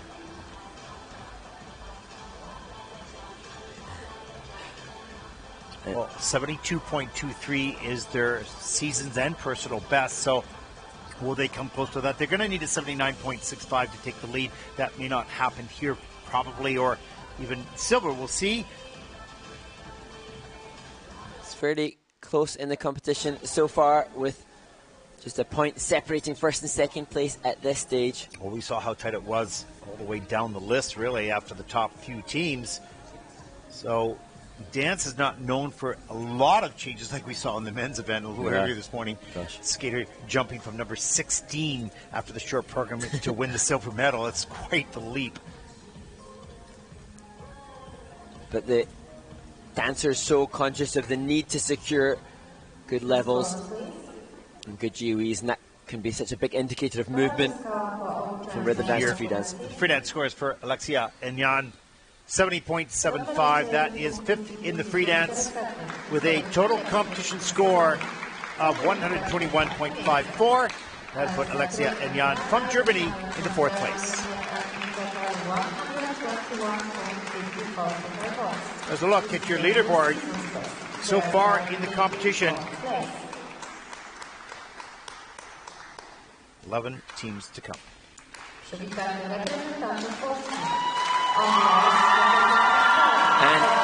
the huge cheer for the Polish team skating in their home country, Sofia Deba and Victor Kulesza.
Well, one of the great things about our sport is the innovation and creativity, and in this case, it relates to the music as well as the skating.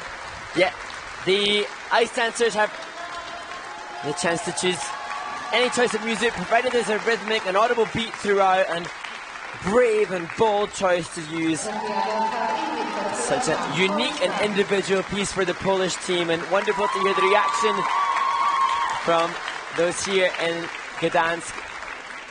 Unfortunate for the team that there was such a big problem with the dance spin, and they'll have lost a lot of points with that element. But their coach, in discussion with their coach Sylvia Novak-Trabaska, the awareness that it's still juniors, and she seemed to completely embody and understand and appreciate that this is all very much developmental stuff. So the mistake is going to have a big implication on their score, and that'll be disappointing for the skaters, but their coach is going to help them appreciate that it's not the be-all and end-all. But I also like the fact they tried to do something unique and different, and people, some may like, some may not like it, but it was absolutely innovative. And even you were going, is there something playing in the back? You're going, what was that? But it was, you know, the mixture of a more classic and modern to obviously rap type of street dance music, like a mixture, really. Absolutely, and here we see the Amelie piece when they were doing the 1 foot, and then obviously later embracing that kind of hip-hop style that we saw in the rhythm dances in previous seasons, and some great aspects to it. Difficult entry into the twizzles. Unfortunately for Sofia, there were some checks in the rotation there within the twizzles, so not optimal performance for them from, and actually also for Victor. So maybe a little bit of pressure being the sole Polish representative. But I also think that it was a brave approach. It was difficult to do what they were doing because it was not only the technical elements of the skating skills and all the things that had to be done, but they were mixing two completely different rhythms.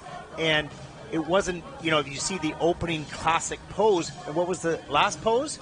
Yeah, completely different. So they changed and eras. Completely. And the music for the free dance this year, the Ice Dance Technical Committee have stipulated that any music must have any music of the same tempo and rhythm and expression. It shouldn't last more than 75% of the program. This couple had such a clear change in tempo and expression. It was a brave choice, and this will only get better in time and may be, at least at the moment, above their abilities, but they'll work up to it. They'll get up to it. Yeah, and making that brave choice, their potential for development is going to be exponential had they stuck maybe with something more conventional. No, absolutely. Congratulations on that choice. And, of course, execution's everything, and that will come better in time with more practice, patience, and hard work. And also, again, not only was there contrast within their free dance, but complete contrast to their rhythm dance, the tango. And absolutely. When they first came out on the ice, I thought they're different again. This is very smart because they're choreographing not for the moment. I mean, they are trying to do it for the moment, but it's really long term because at the end of the day, in seniors, you're going to spend 3, 4, 5 years. Yeah. You have to show some diversity, some versatility, if you will. And their coach, Sylvia, has developed long-term relationships with their team. She had a senior team for multiple seasons, and she knows what to do to take them to that next stage. Well, let's check out the free dance scores. There was a big mistake in that dance spin, 70.63. That's 6 in the free dance. Total competition score, 121.66. That'll put them currently in 4th. It's not about this result necessarily. It's about the growth. And I think we saw that happen here today and in the future. The following couples may now take the ice for a 5 minutes warm-up. From the United States of America, Rory Markham and Laura. Well, group number 4 taking to the ice as we close in on the final 2 groups of week 4 here on the Junior Grand Prix. And amazingly, Ted, just over 3 points separate all of the teams on the ice after the rhythm dance. So the competition is really intense, and we've just... You mean there might be some movement here? There may well be. There may well be. I hope so. And that adds to the nervous excitement for the teams. Yeah, and some of those teams will want to move up into the final 5 if they can. Yeah, definitely the penultimate team to skate after this warm-up now, Kida and Masaya Morita. They were bronze medalists in their first Junior Grand Prix assignment, so they'll be eager to push towards the final group of skaters. Whoa. Honestly, Ted, I should know better. I've been on that kind of warm-up, and yet maybe it's because I've been on there. I know the adrenaline rushing. Oh, gosh. Hey, just don't watch, okay? Okay, I think I can. I'll watch for you. Okay. You know, previously it was said that maybe the single skating and the pair skating was, more high adrenaline rush stuff. No. The warm-ups of the dance is the highest adrenaline. There's no question of that. That's not even debatable. It's like that game, where you chicken when you run across. Yeah, exactly. And just an update, what will happen in the rest of the Junior Grand Prix. Next week, of course, we stay here in Gdansk for week number 6. Mark will be moving to his garage studio and joining me from home. And I will be staying here in Gdansk, and that should be a lot of fun as well. We're just using the technology for flexibility, see what can be done as we move forward. And then I'll move on to Egna, and I hope, Mark, you'll join me for at least the Thursday and Friday. Yeah, that would be wonderful. I like how you say my garage studio. I'm not quite sure it could boast that quality of... I think we should call it like something special, like the garage studio, right? So, I mean, you might have to do some cleanup on it. But absolutely, yeah, completely. It's going to have a refurb before next week. Exactly. We want the fans to continue to write in, and we hope, Mark, you'll send us some pictures of your new studio down there. You'll know where I am. I'm under blankets in this cold room here. Well, next week, the event is titled the Baltic Cup, and Baltic it is. Wow, it's not warm here. No, and, it's another huge competition. I think we might be down to 49 entries in the women like we were this week. I'm not sure. And, of course, there's lots of dance and pairs as well. And then, so it's going to be a week of long days as well. Well, I asked Hiro, the wonderful Hiro here, to print off the ISU biogs for me for next week so I can prep some notes on the skaters, and it seemed... So he had to go out and cut down 2 trees? More than 2, unfortunately. I'm not proud. There was, a mountain of paperwork for the masses of skaters that will compete here. Oh, gosh. More proximity between the ice dance teams as they enter into the lifts.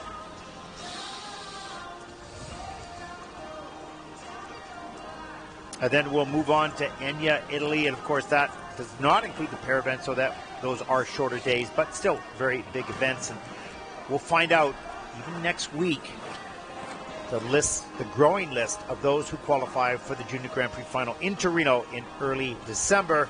And that will be exciting as well. Interesting to see there the scenes with Stefano Caruso coaching again his second team, the German team who will skate in this group. Kathy Reed there as well, Melissa Gregory, Natalie Anenko, all coaches now, but former ISU senior championship competitors. And they were commenting how much joy and they're having seen their former competitors and a new generation of young coaches coming up as well. So important that not only the skaters get replaced through time, but so do the coaches, of course, and officials. That's just life, I suppose. Yeah, and I remember following the sport for so many seasons and seeing the likes of Natalia Linichuk, Natalia Dabova, Tarasova, so many of these coaches who were regularly and repeatedly at the senior championships, and moving forward to new generations, and that's exciting too. And fun for me to see those that I knew as skaters now as coaches, and you can see the same level of passion for their students. And actually, you get to see a little bit more of the passion, because as ice dancers, we're so conscious of the delivery of our expression. But on being on the other side of the bar, you can see the coaches, they can't hold back their energy. But you don't hold yours back. Me, I'm super conservative and quiet. Jeez, that changes the voice. So much not. But that's why you're entertaining and great on air, that's for sure. Really appreciate the work, the fine work that you've been doing, Mark. Junior Grand Prix is in good hands. The skating geek in me is satiated, getting to study the amazing skaters as we look towards the first team after the warm-up. Romy, Malcolm, and Noah Fornara. 17 and 18 years old, 10th after the rhythm dance. They needed 76.26 to take the lead. I'm going to skate to a musical I love so much. It's the story of chess.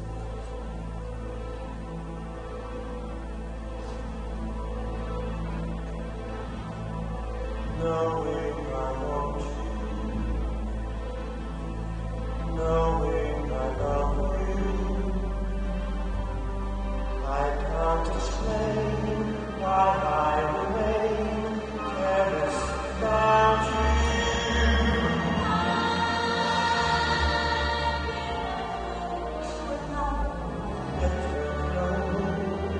I pray the days and nights in the vacaness we possessions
And a brilliant choreographic slide to end the free dance for Romy Malcolm and Noah Lafornara. And this couple in the rhythm dance had program component scores that would have ranked them 7th, but it was their technical element score that found them in 10th place after that section of the competition. But it looks to me like the technical elements strong here today in the free dance for the American team in their first Junior Grand Prix, as they are greeted by Melissa Gregory, their coach, herself, a former American Olympian. Quite an impressive debut, first time out on the Junior Grand Prix.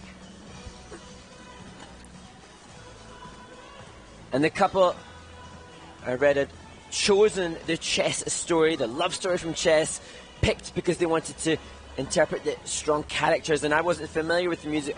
I know of the musical Chess, but I had to Google to find out a little bit about what was behind the story of that musical.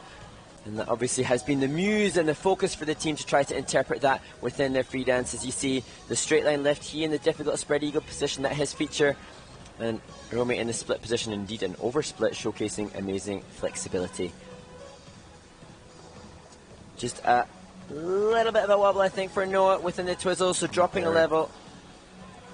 But what was great, actually, after these twizzles, he continues with a fantastically difficult transition as he twizzled there into their dance spin, and that was really Great impressive. entry into the spin.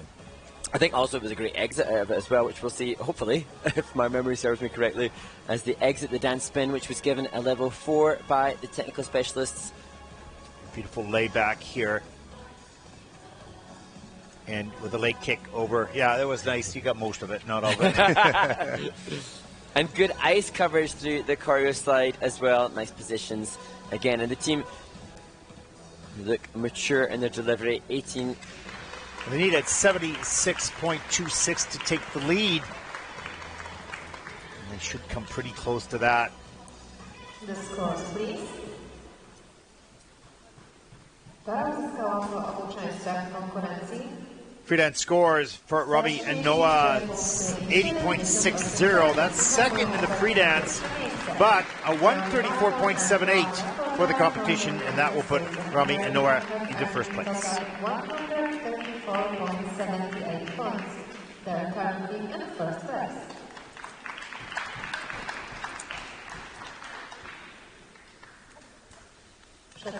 The next team taking to the ice, another American couple, creating loads of speed for Christina Bland and Matthew Sperry. Sounds like the American support team is doing pretty well here, Ted. Well, just wait. Okay, wishful thinking unveiled, and The Feeling Begins by Peter Gabriel, the music for the free dance.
Christina Bland and Matthew Sperry from the United States of America, and using The Feeling Begins, which will always make that comparison with Grusik and Platov, the 1997 World Ice Dance Champions, who used it so brilliantly. And not of that skating skill yet for Christina and Matthew, but some fabulous transitions, and the opening choreographic spinning movement was just brilliant. Fascinated to see what the judges give that in the grade of execution as you see the cheer team.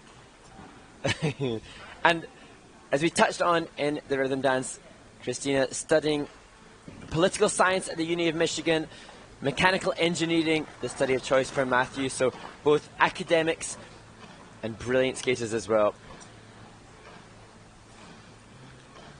And their first experience on the Junior Grand Prix, and mixing their academics with skating at this level, not easy. Yeah, and this was so brilliant.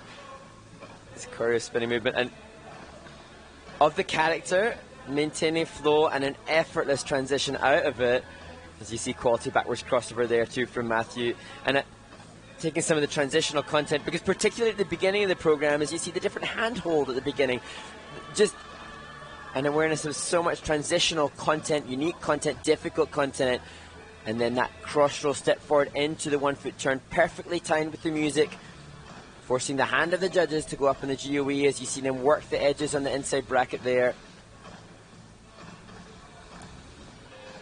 And even that was just transitional content into the twizzles, and it's not easy, and the composition of the program should be rewarded.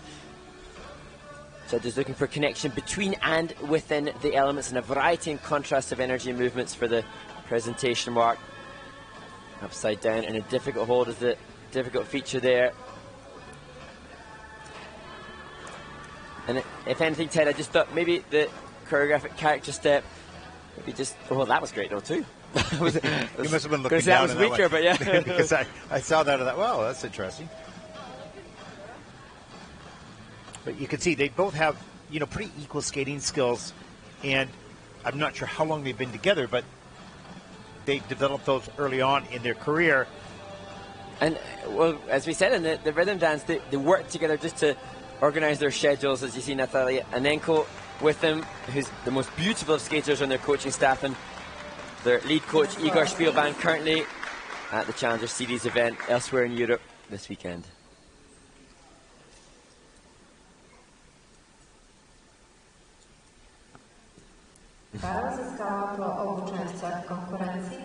Freelance scores for Christina and Matthew, 78.41. That's fourth in the free dance. And the total competition score, 132.86. For Christina and Matthew, currently in the second place at this point in the competition. And there is your leaderboard so far, with 8 teams to come. The second of 2 German ice dance teams competing here in Gdansk.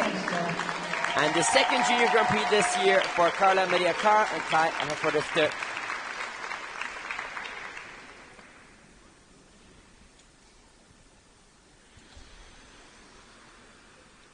And they'll skate the free dance to My Immortal and Secret Door.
Well, I could see on the tracker on the left part of the screen about a 2-point advantage on the technical elements. We'll see what happens with the program components if they can take the lead. Yeah, I loved it in Riga in Latvia at the last Junior Grand Prix, and delicately beautiful here too. Maybe fatigued a little bit towards the end of the program, but that may be because they too, I think, have been suffering with some illness since that last competition. But to me, really interesting, Ted, because although this team didn't have maybe as much power, speed and ice coverage as some we have seen already, their fundamental skating skills, their rebending, their timing of their stroking was so well matched, and that's something that the judges really want to see. And their coaches, Robin Tweedle, had explained that they got on incredibly well, and despite the fact that they have a 5-year age gap and Kai will have to move up to the senior ranks, they want to stay together. They want to continue to develop and hone this partnership in what was an incredible stationary lift. Really loved that. Yeah, it was beautifully done. Special moment. Yeah, I wanted to kind of relive that after the last event. Glad to see it again here. There's the choreographic assisted jumps showing. And beautifully phrased to the music. Absolutely. The opening of the program. And that the difficult exit into the dance spin. They're well matched, and they should stay together even with that age discrepancy, which is really in the long term not that big. Yeah, it won't pave out at all when you get into the senior ranks. Just the age of Kai. He actually had a kind of bad birthday. He was born in June, so he was 20 in June. If it was born there's no such thing as a bad birthday. Come on. If he was born a month later, they could have had another year at juniors. But it won't matter. It all plays out in the end. And this team definitely showcasing quality to move to the senior ranks. And they're working incredibly well in Berlin. Stefano Caruso and Robin Tweedale doing great work there. They're the coaches of both the German teams at this event. As we look towards the Twizzles. And this was the point in the program where I just thought starting to fatigue a little bit. It's a little wobble, I think, coming. Just a small one. And then here, oh, that could have been treacherous. Well disguised. Oh, yeah, just a level 2 and 3 in the Twizzle, so certainly missing a few of the features. More mistakes. And Carla Maria, her brother, is a high-level ballet dancer. They're both accomplished pianists, so just elite-level humans.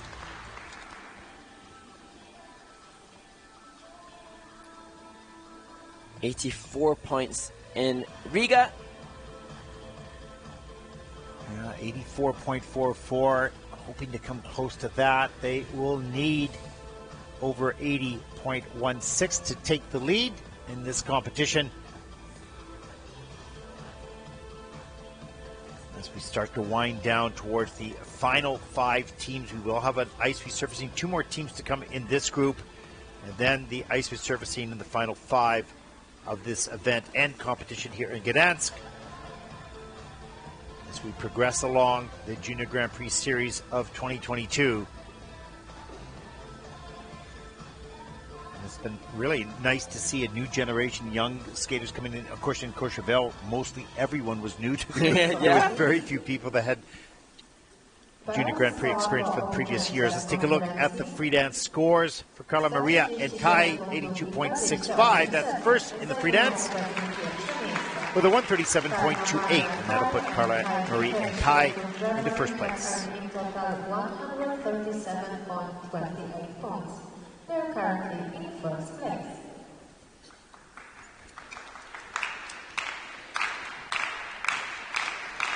To be representing Japan. On the ice, representing Japan. Now, Ida and Masaya Morita.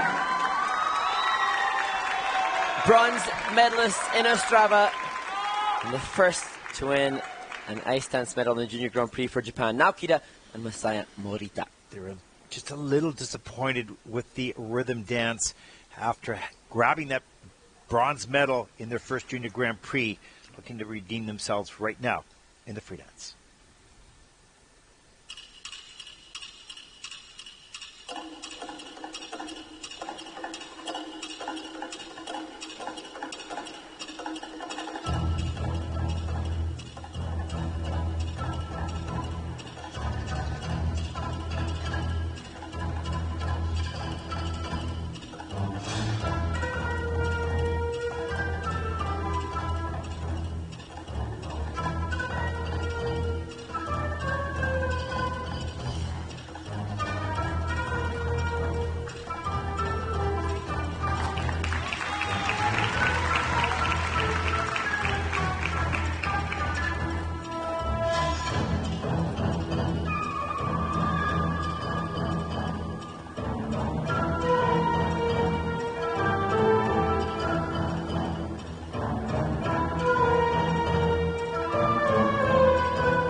could see just closing her eyes at the end. This is such an interesting team.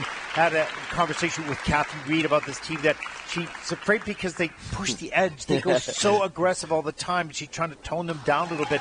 But these are thoroughbreds, and they want to run as fast as they can. And with that, it's going to be a little bit of risk, but a lot of excitement as well. I wouldn't hold them back. Let them learn as they gallop across the field. It's just amazing how aggressive they are. Yeah, complete contrast to the Germans, Carla Maria Karl and Kai Hofrichter, who lead at this stage. The Germans a little bit more refined and a little bit slower. These guys, oh boy, just so fast and committed and energetic. But we're fortunate that we do know the backstory, know that there has been an injury from Messiah, and that prevented them from, they really missed a complete week of training because of that injury, and that may be the reason that they had the mistake. Maybe, but that didn't hold them back. You know, I think that's the point. They want to go full out no matter what the situation is, and you have to appreciate that. It doesn't help this. They made 2 major errors in this program, but they didn't slow down.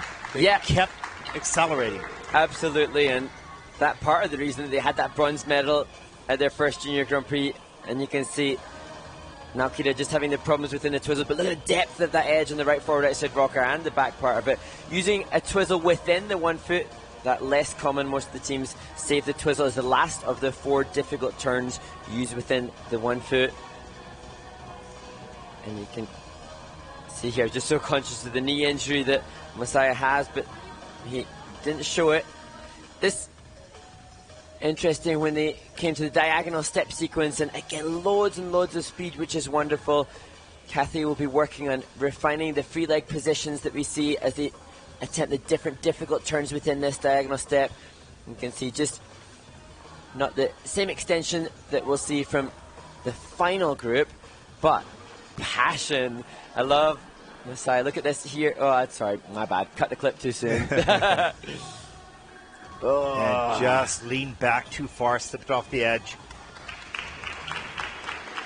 And we've so dined out on and enjoyed Kathy's mic'd up from their first Junior Grand Prix, but this is a different experience in the kiss and cry. There will not be the same jubilation and celebration, but you know, good skate, bad skate, they're in good hands. So moving forwards from this, there'll still be lots of progress. We always talk about the challenging performances are the ones you learn from most, and this is a very good team with a bright future, and they're going to have to go through these mistakes to learn how not to make them in the future. And maybe having this performance will help Kathy by the toning it down. Maybe they'll back down to like 80 miles an hour versus 90, right? And Kathy's saying that they train at the Kanoshita Academy in Japan, and the sponsor there really keen to help promote all the disciplines in Japanese skating, and I think distinctly possible that we see this team gearing towards the next Winter Olympic Games in 2026 and Japan's desire to have Olympic gold in the team event, I'm sure. Well, as we've talked about that, the pairs are coming along, the dance is coming along, the singles, oh, it's already there. So Japan is getting organized to take the team event. The scores, please. Nice to see there. Yeah, nice support. Para získala pro obu členství konkurenci. Well, the free dance scores, Fernando Kino and Messiah Morita, 78.56. That's 5th in the free dance with a 135.52, and that will put them currently in the 2nd place overall. They wanted more. They certainly learned a lot more through this experience. Never pleasant at the moment. Will pay dividends in the future. On the ice representing Canada, Egna and Grada.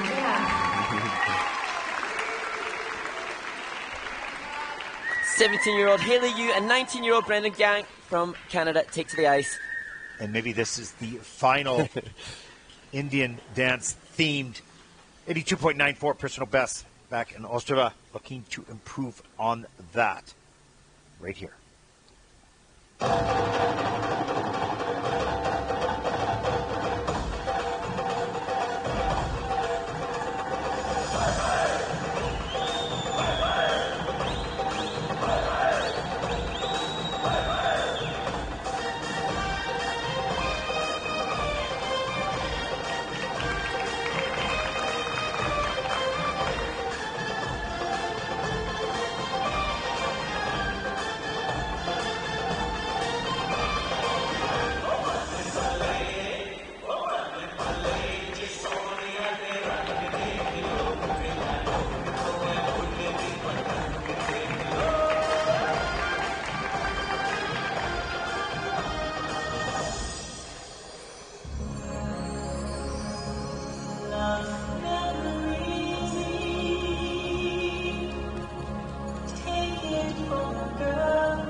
Well, it's quite a journey from Ostrava, where they were not happy with their performance whatsoever and came back and doubled the workload, pushed themselves harder to push the limits, and I think they did that here. Yeah, and brilliant to see the results of that hard work. And they competed here in Gdansk last year, and they were 10th place in the competition this time last year. They were 8th in Courchevel last year, so it was frustrating to then go to Gdansk and find themselves in the same kind of placing with a 9th place there. But it looks like their better rhythm dance continues here with the free dance. Well, if nothing else, irregardless of the placements, they skated faster. They were more on the edge. They were aggressive throughout this. Let's look at all the levels. Pretty good levels. Of course, the Twizzles are all both in that 4 with a nice 1.25 plus GOE. So some good quality scores as well throughout this program. And this team both naturally rotating in the same direction. They're a clockwise team. And the difficult entry, change of position in the straight line lift and the 1-foot exit. All the different features clear and visible for the technical specialist to secure the level. Fortunately, I loved here, I could see Juris, the coach of the other Canadian team who are first place, cheering them on as much as their own coach, and that testament to the camaraderie and friendship in the Canadian team.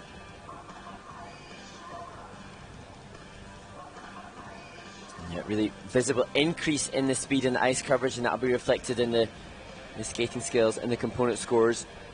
Well, 82.94 was their season's of personal best, and they really want to top that score, but more importantly, they wanted, no matter what the judges' scores were, they wanted to know that they had improved since Ostrava, and I think clearly they have done that. They're pleased with their performance. Are the judges? We'll find out right now. Season's best at 87.95, so none of approval. They're pretty happy with that. That's first in the free dance, with a 145.35 for Haley Yu and Brendan Jiang from Canada as they take over the lead. 5 teams to come. Which is their new season's best. They're currently in first place. Moving on, this is the last set of films before week 4 here in Gdansk. Yes, and we can look again to another of the Up Again stories. Fascinating series of interesting stories that the ISU have created, and this time it will be from Harvard Lorentzen, before going to the ISU Centre of Excellence in Bergamo for a look at the backward outside death spiral.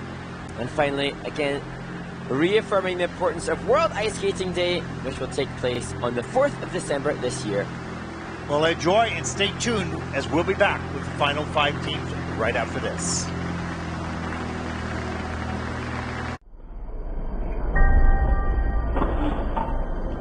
My name is Håvard Lorentzen, and this is my Up Again message to my younger self. Dear Håvard, you'll receive this message after your crash and insult. You fell at training, and when you looked down on your leg, you could see the skin hanging off your leg after cutting off half your calf. You were hoping for the skin to have healed, but when you look at it now, the skin has turned black, and the doctors are not sure if you'll be able to skate again. Now you have the chance to rebuild yourself.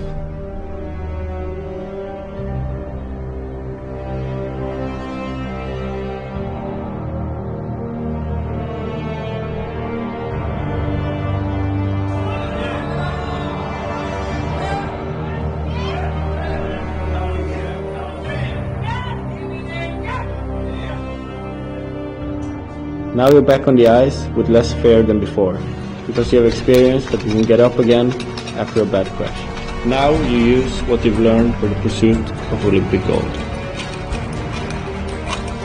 The season starts with my first walk-up victory in Yerevan, follow up by 2 victories in Stavanger.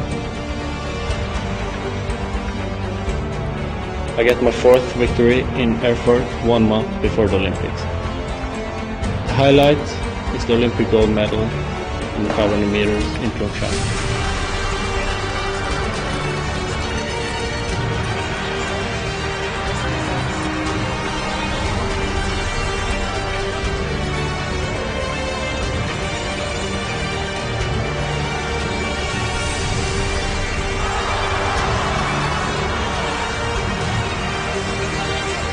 And then to top it off, I win the World Sprints in Changchun.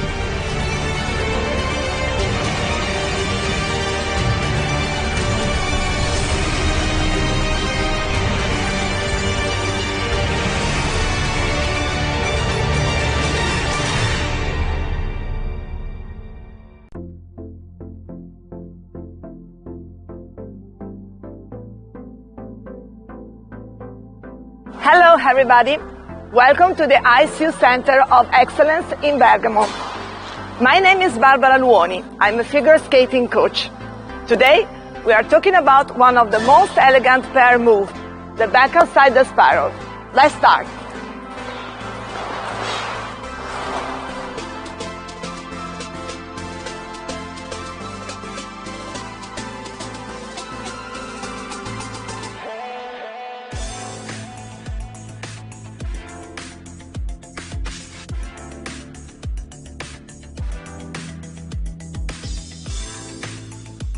Backward outside the spiral is a type of spiral where the man slowly enters a pivot while holding the partner by the hand. The woman skates on a wide circle on a back outside edge while pulling in the opposite direction. To practice the back outside the spiral of ice, we can ask the girl to push her foot against the foot of the man, leaning backward and try to keep her arch for a few seconds.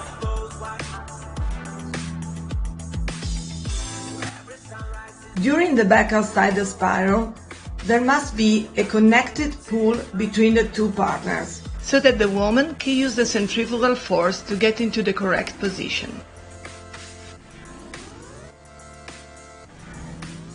To start practicing your back outside the spiral, you can ask the man to stay on 2 feet, holding the woman by 2 hands, so that she can try the correct position with an arched back.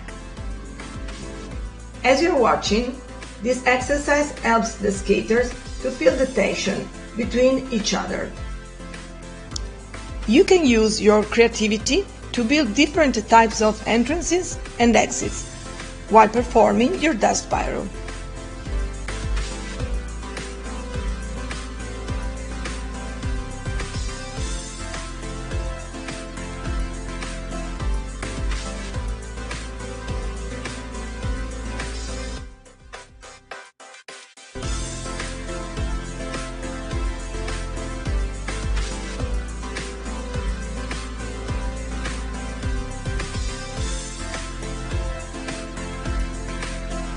Thank you for watching the video. See you next time. Ciao!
The following couples may not take the ice for a 5 minutes warm-up. From the United States of America, Helena Karhat and Volodymyr Horovny. From Hungary, Maria Pinto and Nikita Kovaleva. From Great Britain, Phoebe Becker and James Hernandez. From France, Sayan Fati and Welcome back to Solidarity Cup 2022 in Gdansk. This is the final warm-up group of the free dance and the final group of skaters for the entire competition. And we have 4 of those 5 teams on the ice who have already previously medalled on the Junior Grand Prix Series in their first event. So, as you rightly said, Ted, earlier on, 4 teams who are accustomed to winning medals. The math is not going to work. No. Someone's going to miss out here. Yeah, it's not like, what was it, the Olympic high jump? The last Summer Olympics where they decided that they would just go for a tie in the gold. Wonderful. You need to check it out. Okay. I looked at you like, huh? What? Now, we saw the free dance warm up in this main arena earlier today. Yes. And it was exciting. It was both exciting and intense. And it was Phoebe Becker and James Hernandez who came close to collision there. There were lots of opportunities for the skaters to shout that infamous hup sound to... Oh, there you go. You can hear it in the distance there as the skaters vie for... And you're going to see really great quality in all these teams, and the smallest little mistake might make the difference as to a podium position or even a spot at the Grand Prix final, so Junior Grand Prix final. So they've got to skate clean. And it's a really interesting point you make, because actually upon review of what happened within the rhythm dance, the program component scores from the British team, Phoebe Becker and James Hernandez, were actually very close to the Canadians. So had they not made that mistake, maybe the fight for gold would have been much closer. That said, the favourites look incredibly impressive, and they will compete last. Those on your screen right now. Yeah, they were excellent in the practice session this morning, but they do skate last, and that weight is always the weight to be able to skate is, and it's nice to be able to skate last because it means you're in first, but the tough part is skating last. How do you manage that time from the time you get off the warm-up until you perform, and how do you keep that energy and hope alive? Actually, also in this arena, which is cold, another factor to consider is how to stay warm. So the skaters will get really hot right now in their costumes, hot, sweaty, and then it's making sure that you don't get cold and seize up and get tight in the 30 to 40 minute wait they'll have. Well, I can guarantee you we have not been hot and sweaty for the past 4 days in this facility. It is cold. It's not as cold as some of the other facilities, bitter cold, but it is damp, and there really isn't a room that's warm. Really. No, it's not as cold as Riga, where I was on my own, Mr. Ted Barton, selectively choosing to work from your studio for that event. So I didn't selectively choose. I just. Yeah, no kidding. But it is a really nice arena here. They've got it beautifully dressed up with all the International Skating Union signage and the Junior Grand Prix. It's really classy. Looks great on TV. But, you know, as all rinks are, they're a little chilly. Yes. And one of the things that I really enjoy here, Ted, is the area between the 2 rinks, because we're seeing congregations of skaters and coaches and officials, and it's just lovely to see interaction from so many. And it's a community. It really is, and I can't wait to hear the support, because now all the other skaters, the women, the men, and the pairs have completed their participation in the competition. So many of them who haven't flown home already, choosing to come and support this final flight. As you see Phoebe Becker just... And it's kind of prestigious to be the final event of any one of these Junior Grand Prix. And it changes from time to time. It could be the women in one event or the men in another event. And it tends to be for the most popular discipline in that location. Of that country, yes.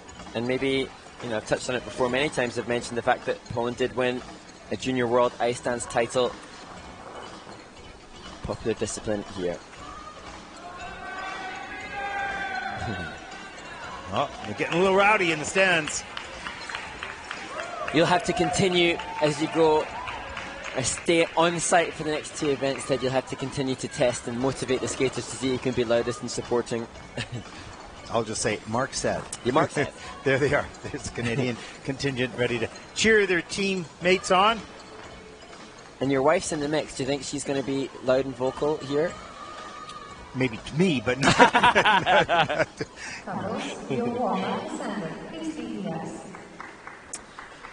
The final warm-up is over. Here we go. We wish all the teams the very best of luck to skate their best and let the cards lay where they will.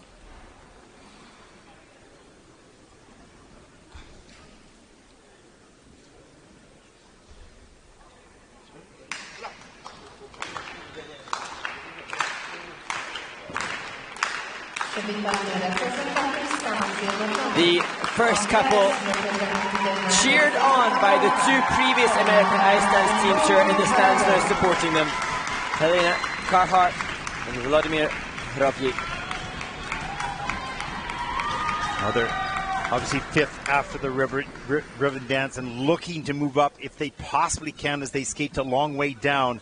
And Another Love by Tom Odell.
Helena Carhart and Volodymyr Horobyi from the United States of America. You know, Mark, it's so interesting because they left the twizzle element to the very end of the program, and I don't think I've seen that, particularly in the juniors. It's so risky to leave that element late in the program, and a demonstration of how hard they must have worked on their fitness levels to be able to come out with a level 4 and a level 3 and a positive GOE for that element. And I love the fact that the two other American ice dance teams are so supportive of this team. That's awesome. Great team camaraderie. Both in the Canadian and the American teams have quite large teams here. Of course, that helps to have with the support. And some beautiful movement throughout this program as we look at the start. Absolutely. And the junior world champions, Una Brown and Gage Brown, also from America, and so much depth of talent coming from the States. It's interesting to see Ilya Kachenko, who represented Israel at World Championships, supporting them here, and we saw Roman Zaretsky supporting and coaching another American team. So so many influences positively coming out of American ice dance. Love that inside spread eagle there, part of the character step sequence from Volodymyr. And I thought Volodymyr was really expressive and lived through the Tom Adele music incredibly well. It's passionate, powerful music, and tall, statuesque team. A shame there, little break in rotation within the 1 foot turn.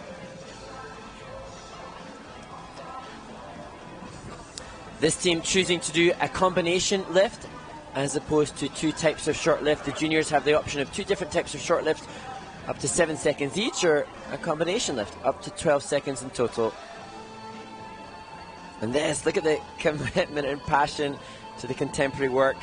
This is the pickup, I believe, into the twizzle right at the end of the program. Little jump there. A little bit of out of sync on that first set. Grabbing the hands, they had to close the gap to touch between the twizzles. And in the twizzles, the couple must connect up to between 2 and 4 steps in between in the free dance. There with their coach, Ilya Kachenko. Free dance scores for Helena and Volodymyr, 85.15. That's second in the free dance, but with a 145.46. That will put them into first place.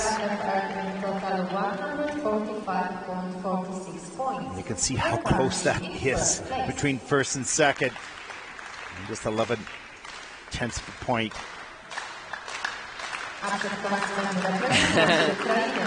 There we go, another team event here. The Ukrainian pair team supporting Maria Pinchuk and Nikita Pogoryov. They were third in Riga at the last Junior Grand Prix, fourth after the rhythm dance, still here. 90.46, their personal best as they skate to Seven Nation Army, and you don't owe me.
Well, an action-packed free dance by Maria Pinchuk and Nikita Pogorilov from Ukraine. One of the most beautiful things at the last Junior Grand Prix to me, Ted, was the reaction and the kiss and cry from this team and their coaches when they found out that they'd won a bronze medal. And we know that they've had to relocate to Vienna in Austria to continue their training. Both born in the Ukraine and up until this year, obviously training there. And I just thought it was wonderful to see the reaction. And they've returned to their training base and come back here. I think even stronger. Mistakes on some of the elements a little bit. But generally, I thought perhaps a little bit fitter than their last outing, where they looked a little more scrappy towards the end of the program. They're going to draw close to their season's best score. And where will that take them in this event? Of course, 82.30. They'll need to top that to take the lead. But a demanding program. It's a pretty interesting moves and elements throughout, as well as some good levels and some really nice GOE scores. Yeah, absolute commitment to the energy. Borderline frenetic at times, but incredibly energetic. Well, that's part of the approach. Right? That's so difficult. He's doing that Ina bar in a straight as a difficult entry with her through his legs. Incredible difficult transition into the twizzles. And as we said with the American team who've just gone, the couples must connect in the twizzles in the free dance. This team choosing to do something incredibly difficult as well. As we look at their step sequence, skaters looking to get 5 types of difficult turns called cleanly by the specialists within it. Going to include different types of dance hold as well. You see them in foxtrot there. And into waltz hold as the feet are working through the difficult turns. Counter there for Maria, and then finishing with a twizzle. And another difficult transition as they lead into the rotational lift here. You can just see so much energy. And this year, the Ice Dance Technical Committee has decided that touching the ice with any part of the body with controlled movement is allowed, and that's why you saw that movement within the character step sequence for the Ukrainian team, choosing to exploit the openness of the rules this year for the ice dancers. And I like that. I mean, you would never have seen that before, but it was very effective in that part of the dance. And with them and their long-standing coach, Galina Chirilova, is Maxim Nikitin, Ukrainian senior dance champion. And if you haven't seen it, you should look back at his rhythm dance from the World Championships earlier this year. The free dance scores for Maria Pinchuk and Nikita Pogorilov, 87.78. And that is second in the free dance, but with a 150.95, they will take the lead at this point in the competition, with 3 teams to come. Can they climb that barrier onto the podium? It's going to be ever so close. As up next is the team currently in the bronze medal position after the rhythm dance. Phoebe Becker and James Hernandez, the first British ice dance team to win a medal at the Junior Grand Prix.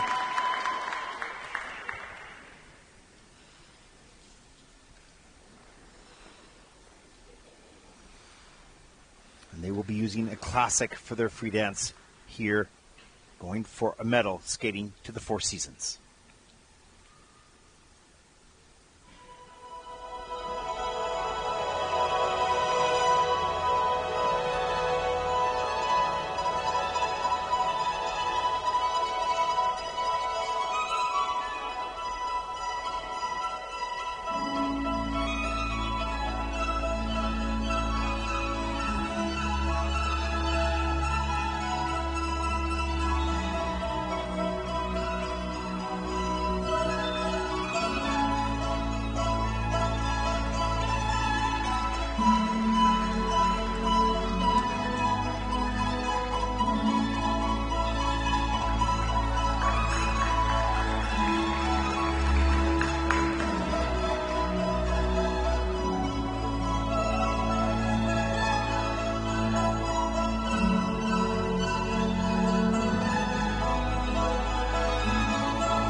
You can see that little break there in the energy, having committed so gloriously to that wondrous Vivaldi. Phoebe Becker and James Hernandez, I think a huge amount of pressure upon the team as they try to find a spot at the Junior Grand Prix final, and wonderful to see them delivering.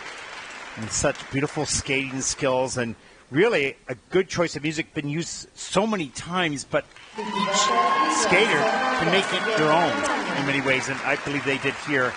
I think they just express so gorgeously, and Phoebe is wondrous in her commitment to the interpretation, and they complement each other really well, I think. Now, as we watch on the judging screen, there were a couple issues that were questionable, and the first issue was the combination lift. It's going now in as a combination lift. There was a question on it. They did review. They did make the correction on that. That's good. And this team has made stratospheric improvement. They were 10th at the Junior World Championships not that long ago, and yet they've come into this Junior Grand Prix series and really blown people away with their improvements. And as I say, in the rhythm dance, some of the components, the composition, reviewed by the judges is very close to the Canadians who were third at Junior Worlds. And twizzles, the glorious transitional content between the twizzles, and Phoebe did have a mistake in the rhythm dance twizzles, so you can see the reaction here. Oh, just delight to see that that was clean. And here, even without music, you can tell composition that really reflected the energy of the music, and that's so impressive. When you can turn the music off and still get a feeling and sense for what the intention is choreographically, it's a real testament to the skaters and the team creating this. Well, their season's a personal best at 94.36. I think they're going to top that score here and be quite pleased. Their skating skills are at a high level, but equally. Not one's really stronger than the other, which makes such a strong team. Yeah, and James performs brilliantly as well. You can see he's totally committed as well. I just think that the match between them of their energy is really glorious. Love the costumes too. Nick Buckland, three-time Olympian from Great Britain, with his partner Penny Coombs, who's also on the coaching team for this amazing young British dance team. And like I say, they won the first medal for Britain in junior ice dance on the Junior Grand Prix. I think they're going to win another.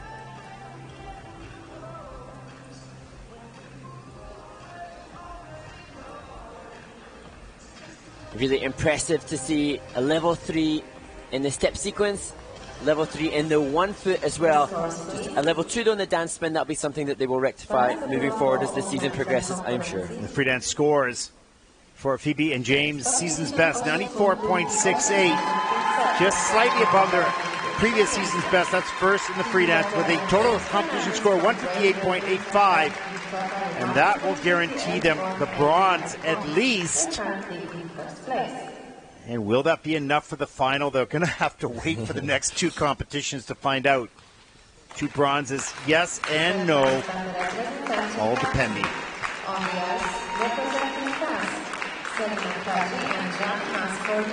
And another team that come into this event having already won a silver medal when they competed in Courchevel.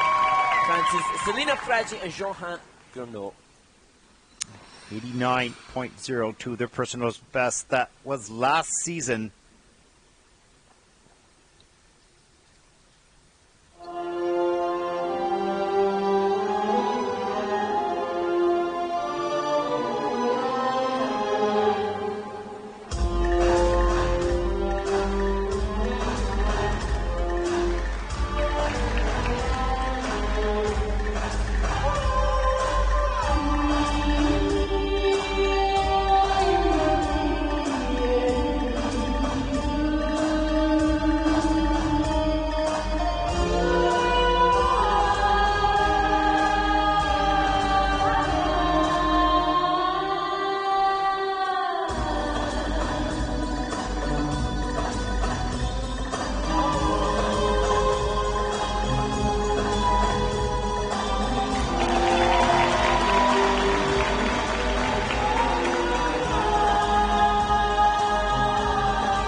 Elena Fragi and Jean-Han Fourneau from France, struggling a little laterally in their free dance, and they too piles of pressure upon the team. Oh, it really is, because they know they need that second silver or gold to really punch the ticket to the Junior Grand Prix final. Just adds a little bit more tension and stress, and sometimes slows you down or doesn't allow you to skate as open and free as you normally would. This was wonderful. Beautiful. Just brilliant. Such demonstration of strength from both in the stationary lift to start the free dance for the French team. And they had amazing twizzles within the rhythm dance. And here the synchronized twizzles. A little further apart than they were in the rhythm dance, but amazing speed of rotation. As we look at their 1 foot rocker turn, changing edge, back inside counter, right forward inside bracket, change edge, and the twizzle. The couple has different costumes from their first event, just to enhance that, well, stylization and character. Doesn't matter, but Don't go down that road. yeah. A little bit of an easier hold at the start of the step sequence. The couples can't have fully extended arms established within the steps.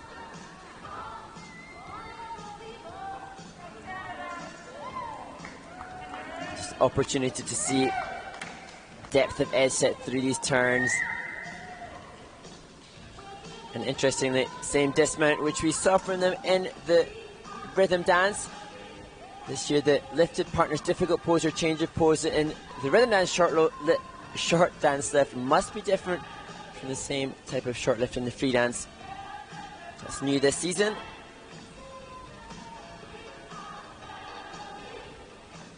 Also changes to the spin for the dancers. Now, types of a dance spin, not dance spin, or combination. Struggled a little bit on that spin. Yeah. And at the end of the program to keep the rotation and the speed.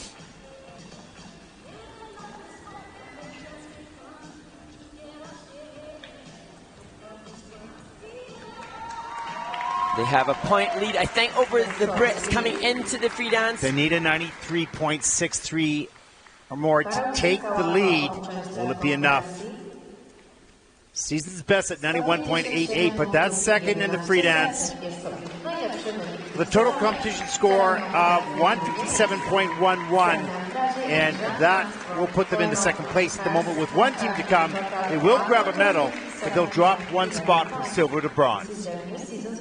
They're currently in second place.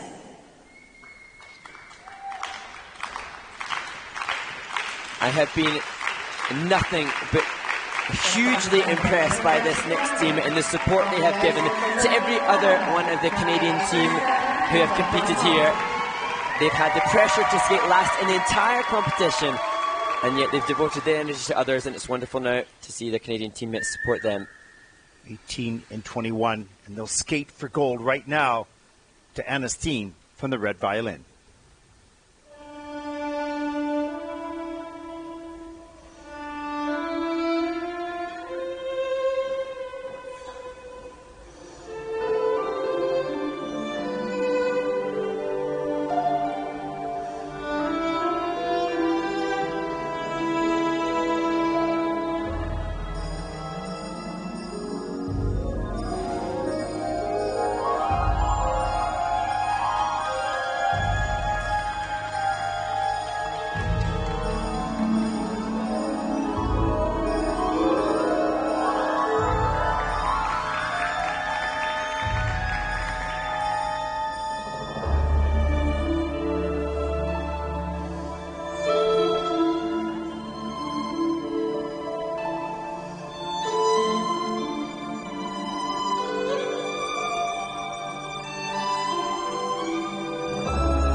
Just magnificent skating from the Canadian team.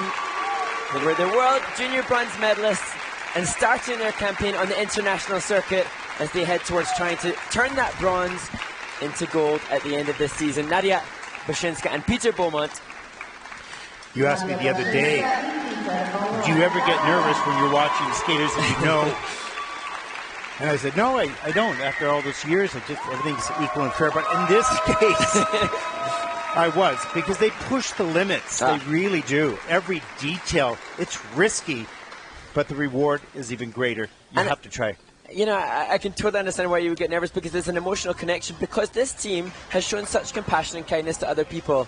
And even before they took to the ice, I could see Nadia dancing away to the performance of the French team mid-performance. Just the support and the good energy they bring to the entire event is glorious to see. And not just good humans, obviously, but epic skating. And the detail is just remarkable.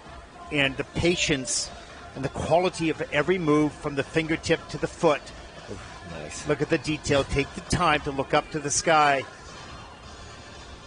And the rhythm dance, from a component's perspective, it was a little close between them and the British team. Both teams, the Brits who lead and the Canadians, starting with a stationary lift, turning it into a combination with a rotational lift to follow. Both teams brilliantly strong, but the Canadians just magnificent here. And I thought this stronger than the rhythm dance, as wonderful as that was. Yeah, clearly, you know, a 97.04 is their personal best. They should top that here.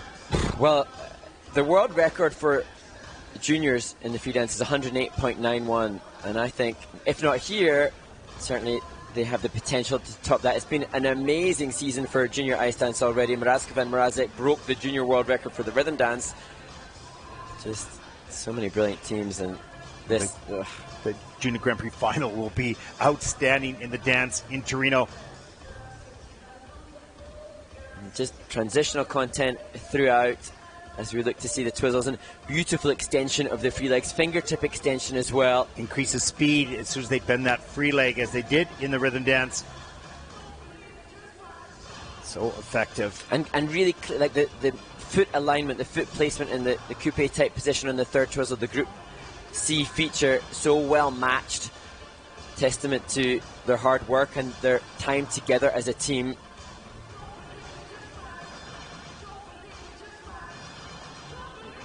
And that's incredibly difficult at the end of a free dance when you're exhausted. Yeah, exactly. And I have to say, Peter, who started his skating career in Sheffield. Oh yeah, now you got to take credit here. Yeah, that's okay. Here we go. Free dance scores for Nadia and Peter, 102.99. That's a great score. Clearly in first place with a 170.34. Mission accomplished, mission one accomplished. They want to win everything this season. It's going to be a tough task. They've taken competition number one. There it is, 170.34. Yeah, I was just going to say, Peter's mum, every time that he competes and has success, he continues to thank all the coaches that started his career for him, with Nancy Ambler, one of his earliest ice dance coaches, and obviously great parents, great skater, great human. Well, the class of the parents has moved down into the class of the team, and Peter. Wow, and there's a look at the final results of the free dance, the dance event. My gosh, so your impressions quickly. A wrap-up of the epic Gdansk week one. It's been a magnificent competition in all four disciplines, and the excitement of the Junior Grand Prix series only heightens now that we see those vying for inclusion in the Junior Grand Prix final. It's been a delight and a pleasure to share the mic with you today. A huge shout out to the Polish Association Federation for helping make this happen after the cancellation of Yerevan, Armenia competition. We thank them. We thank the ISU as well. As we watch the preparation for that medal ceremony, we invite you to stay tuned, stay online to watch the medals being presented to all these very fine athletes. It's been a great pleasure. And of course, you'll be moving on back home to the garage studio, and I'll stay here in Gdansk. We'll be in touch in a couple of days. Safe journey home, and hello to your family and your kids especially. So thank you so much. For all of us here at the ISU, make sure you stay online for the medal ceremony. For all of us here, I'm Ted Barton, along with Mark Hanratty. Thank you for watching. Goodbye, everyone.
Prix Solidarity Cup 2022.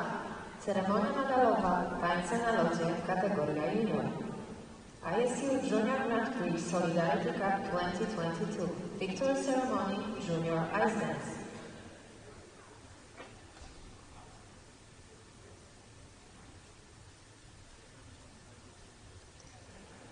Trzecie miejsce i zdobywcy brązowego medalu. Third and winner of the bronze medal. Reprezentanci Francji. From France, Selina Kaji and Jean Pastorno.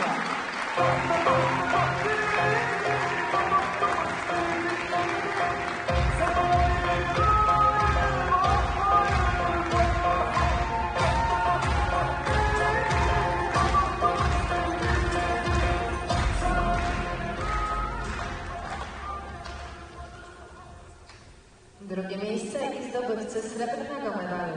Second and winner of the silver medal. Reprezentanci Wielkiej Brytanii. From Great Britain, Phoebe Becker and James Hernandez.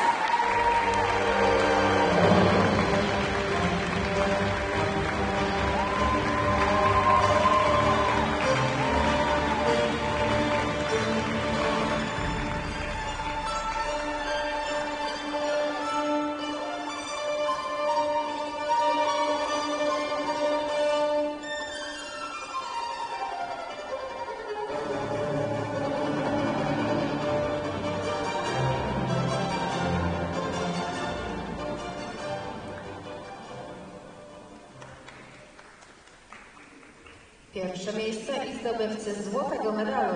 First and winner of the gold medal. Reprezentanci Kanady. From Canada, Nadia Osiecka and Peter Gormont.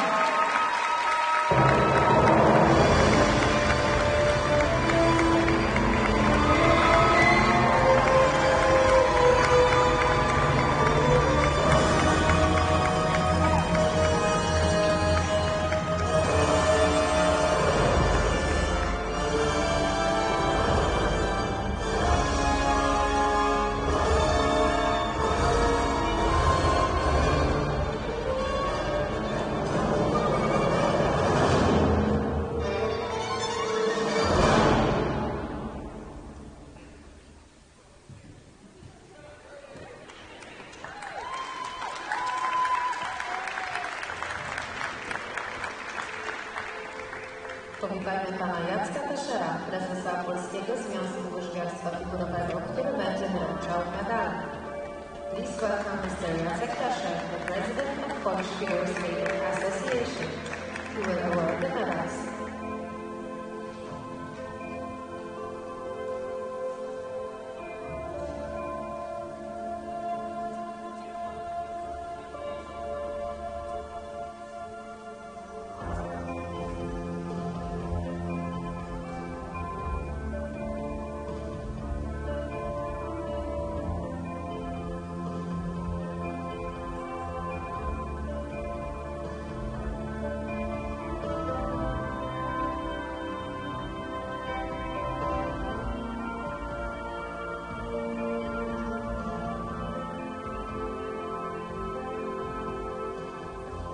Powitajmy pana Jakuba Wójcika, sekretarza generalnego Polskiego Związku Łyżwiarstwa Figurowego, który będzie wręczał kwiaty. Please welcome Mr. Jakub Wójcik, the General Secretary of the Polish Figure Skating Association. He will award the flowers.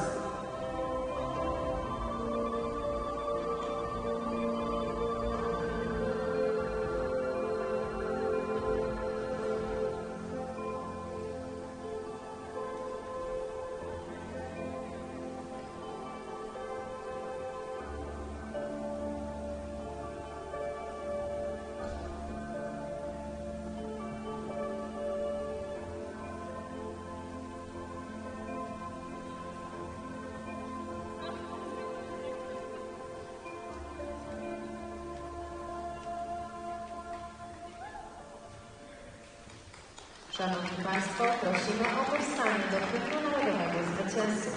Ladies and gentlemen, please rise for the national anthem on the winners.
Szanowni Państwo, to są właśnie zwycięzcy.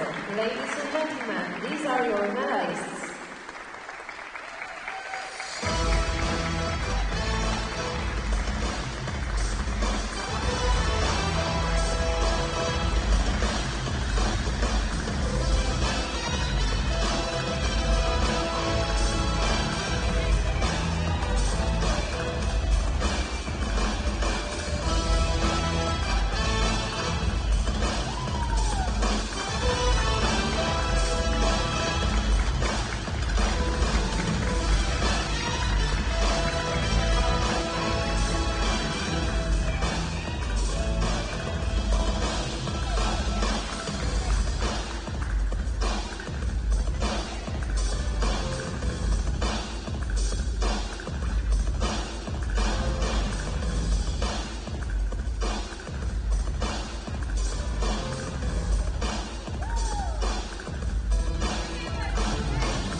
2022. Ceremonia medalowa soliści junior. ISU Junior Grand Prix Solidarity Cup 2022. Victory Ceremony Junior Men. Trzecie miejsce i zdobywca brązowego medalu. Third and winner of the bronze medal. Reprezentant Włoch. From Italy, Rafael Francesco Zik.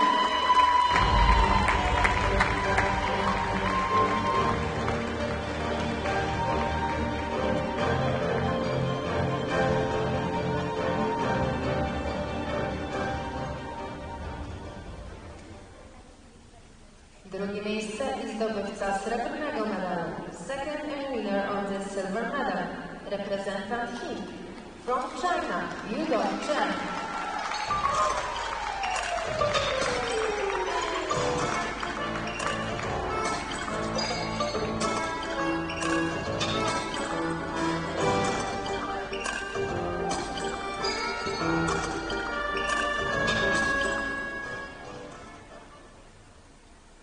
Pierwsze miejsce i zdobywca złotego medalu. First and winner of the gold medal.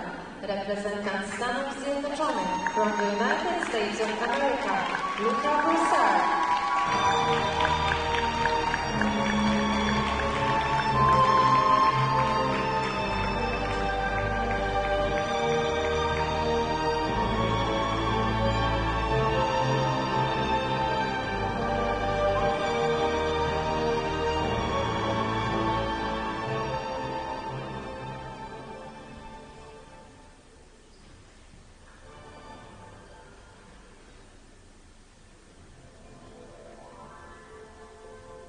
Powitajmy pana Jacka Teszera, prezesa Polskiego Związku Łyżwiarstwa Figurowego, który będzie wręczał medale.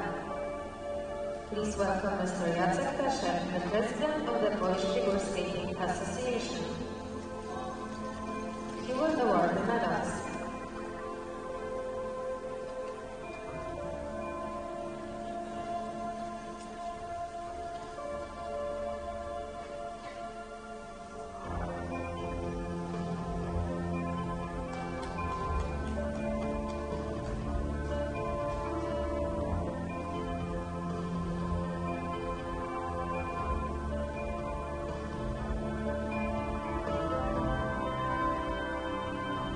Powitajmy pana Jakuba Wójcika, sekretarza generalnego Polskiego Związku Łyżwiarstwa Figurowego, który będzie wręczał kwiaty. Please welcome Mr. Jakub Wójcik, the General Secretary of the Polish Figure Skating Association.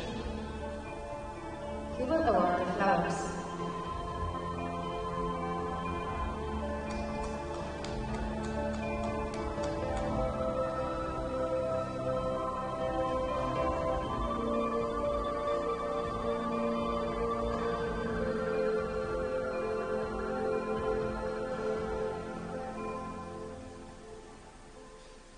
Szanowni Państwo, prosimy o powstanie do hymnu narodowego zwycięzcy.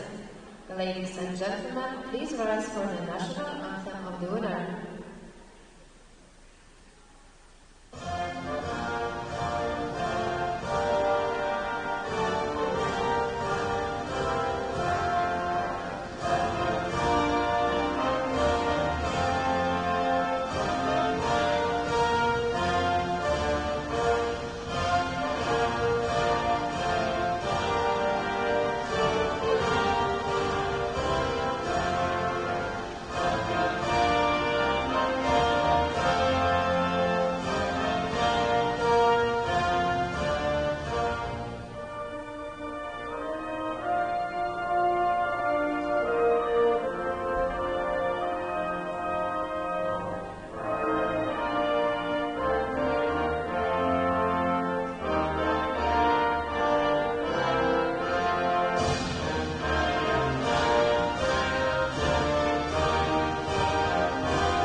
Szanowni Państwo, to są właśnie zwycięzcy. Ladies and gentlemen, these are your medalists.